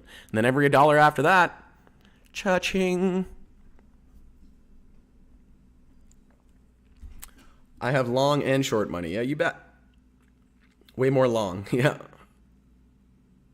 Well, let's just take a look at the financial, look at the institutional ownership in HEXO. 121 total, 112 long only, 0 are short only, and there's 9 that are a mix of long and short. So clearly, the smart money doesn't want to be short only. And this is likely going to change too with, because this is from the 30th, I guess, is the last time it's really effective, or up to date, I guess. But Tilray also has on its blocks MedMen its books MedMen alongside with HEXO. Yeah, exactly. I brought that up a little bit earlier. Tilray acquires majority position in MedMen convertible notes, and they have a huge presence in California, like significant position in California, the world's largest market. And then it goes on to talk about the SPV, special purpose vehicle. Does that have something to do with what Sebastian St. Louis was talking about, entry into California? And then Tony XL made a good point as well. We could see Redecan Readies on stores and shelves in MedMen in Boston, California. Like it says here, holding 21 licenses in 25 retail locations across key urban centers, including Bay Area, Los Angeles, Boston, Chicago, Las Vegas, and a significant position in California. Wow. Team Tilray, Afria, HEXO, Redecan, Zenabis, 48 North, and MedMen. Giddy up. I'm going to be looking to add some more MedMen as well. Predict $1.50 by next month. I hope your prediction comes true. I'd be back over my average price. Maybe not. Yeah, like I said, I'm okay with whatever. I'm Mr. Patient. I'll just outpatient everybody else. And what is the stochastic doing? Yeah, we crossed bullish on the stochastic as well recently, I think. Let's zoom into the 1 year chart. Yep. We're coming up. We had a bear cross here, but we're starting to cross bullish. But the MACD hasn't crossed bearish since October of 2021. So we're coming up on a year. And look at that volume. My dog's getting a little restless here. I just took him out before this stream, but I think he wants to go out again. You want to go out, Monty? Maybe he wants a TREAT. Damn, I'm late to the party. What does all this mean for HEXO? Yeah, so I would just encourage you, if you have the time, I would encourage you to watch the whole stream. It was very informative. We had a lot of good questions and good points as well from the audience. And I'm going to wrap it up here now. We're over 2 hours. We're at almost 50 people after 2 hours. We were almost 100 people on the stream here at midnight in Eastern time zone. So a lot of dedicated people here on a Saturday night. Looking to get the 411, but like I said, just expect a massive amount of media coverage on Monday regarding this, I would think. If not, I'll be very shocked. We could see an extension for HEXO on the Nasdaq next week. Tilray earnings Thursday pre-market. 75 basis points rate hikes potentially. What else? Anyway, yeah, next week's going to be very, very important. And we have the congressional meeting as well with regards to the new Schumer bill and being entered into Congress. So yeah, like I said, usually when I do these live streams, most of the time if you see that a live stream's 2 hours long or an hour and a half long, most of it is me interacting with the community. And I think that's very valuable because you can get a sentiment of what other people are feeling and what their emotions are and how they're coping with everything, what their thoughts and opinions are. And it's just very informative. But if you don't have an hour and a half, like I said, it takes 10,000 hours to be an expert at anything. So, 1 hour, 2 hours shouldn't be a deal breaker. But if you absolutely can't spend an hour or 2 hours, that's, totally understandable. I would just go back to the beginning of this video if you want the information right away after this stream. I'm going to end it here now, but I would encourage you to go back and watch the first 10 to 20 minutes. You can even turn it on like 1.5x speed or 2x speed and then just slow it down on the key important parts, right, that you want to hear more about. But so I would just encourage go back, watch the first 10, 20 minutes. I'll try to get a video out. If I don't do it today, pretty tired. Maybe I'll get it out here a little bit later on. If it's not today, I'll try to get one out tomorrow. Maybe I'll do like a quick 2 to 5 minute video recapping all this. So I know everybody's schedule is different. People have families and things like that, and they can't just, be watching an hour and a half stream every time you turn around. But definitely not a bad idea to invest that time in yourself and your retirement and your future, essentially. Because it's all, nobody else is going to do it for you, right? So we all kind of have to look after number one, and you gotta put in the work. Thanks, Rod. You're welcome. I'll definitely check it all out. Yeah, you bet. No problem. My pleasure. To the moon. You bet. Well, I'm okay. Like I said, you got to have fun in a bear market. It's way more funner. It's much more fun in a bull market when prices are going up, no doubt. But it's just as important to have bear markets, right? Because you can't get the crazy returns and the life-changing wealth and gains without low prices, right? So it's just part of the market. You can't have one without the other, and you can't have, it's just the law of nature, right? You can't have hot without cold. You can't have good without bad. You can't have a bear market without we can't have a bull market without a bear market, and vice versa, right? So, but like I said, I'm having a blast just interacting with all you guys. I'm grateful that I'm going through this once in a lifetime opportunity. They're only going to legalize once. And like I said, everything dropped a lot more than I expected. I didn't expect this 17, 18 month brutal bear market. Realistically, we've been in a bear market, prolonged bear market since 2018 when the Canadian government legalized, right? And it's gonna, the tides are gonna turn eventually. And like I said, just grateful for the opportunity to accumulate at these low prices. I wanted to add a lot more MJ to my portfolio, especially a US MJ as well. And now a lot of US MJs down 80 to 90%, on average 80%. So we get a lot of opportunities to add there as well, right? And there's going to be winners and losers both sides of the border. It is helpful. Keep up the great chart analysis. I appreciate it, Matthew. Like I said, I really do. All right. Thanks so much. I'm definitely not going anywhere. I'll be making content probably for the rest of my life. And like I said, I'm here through the thick and the thin.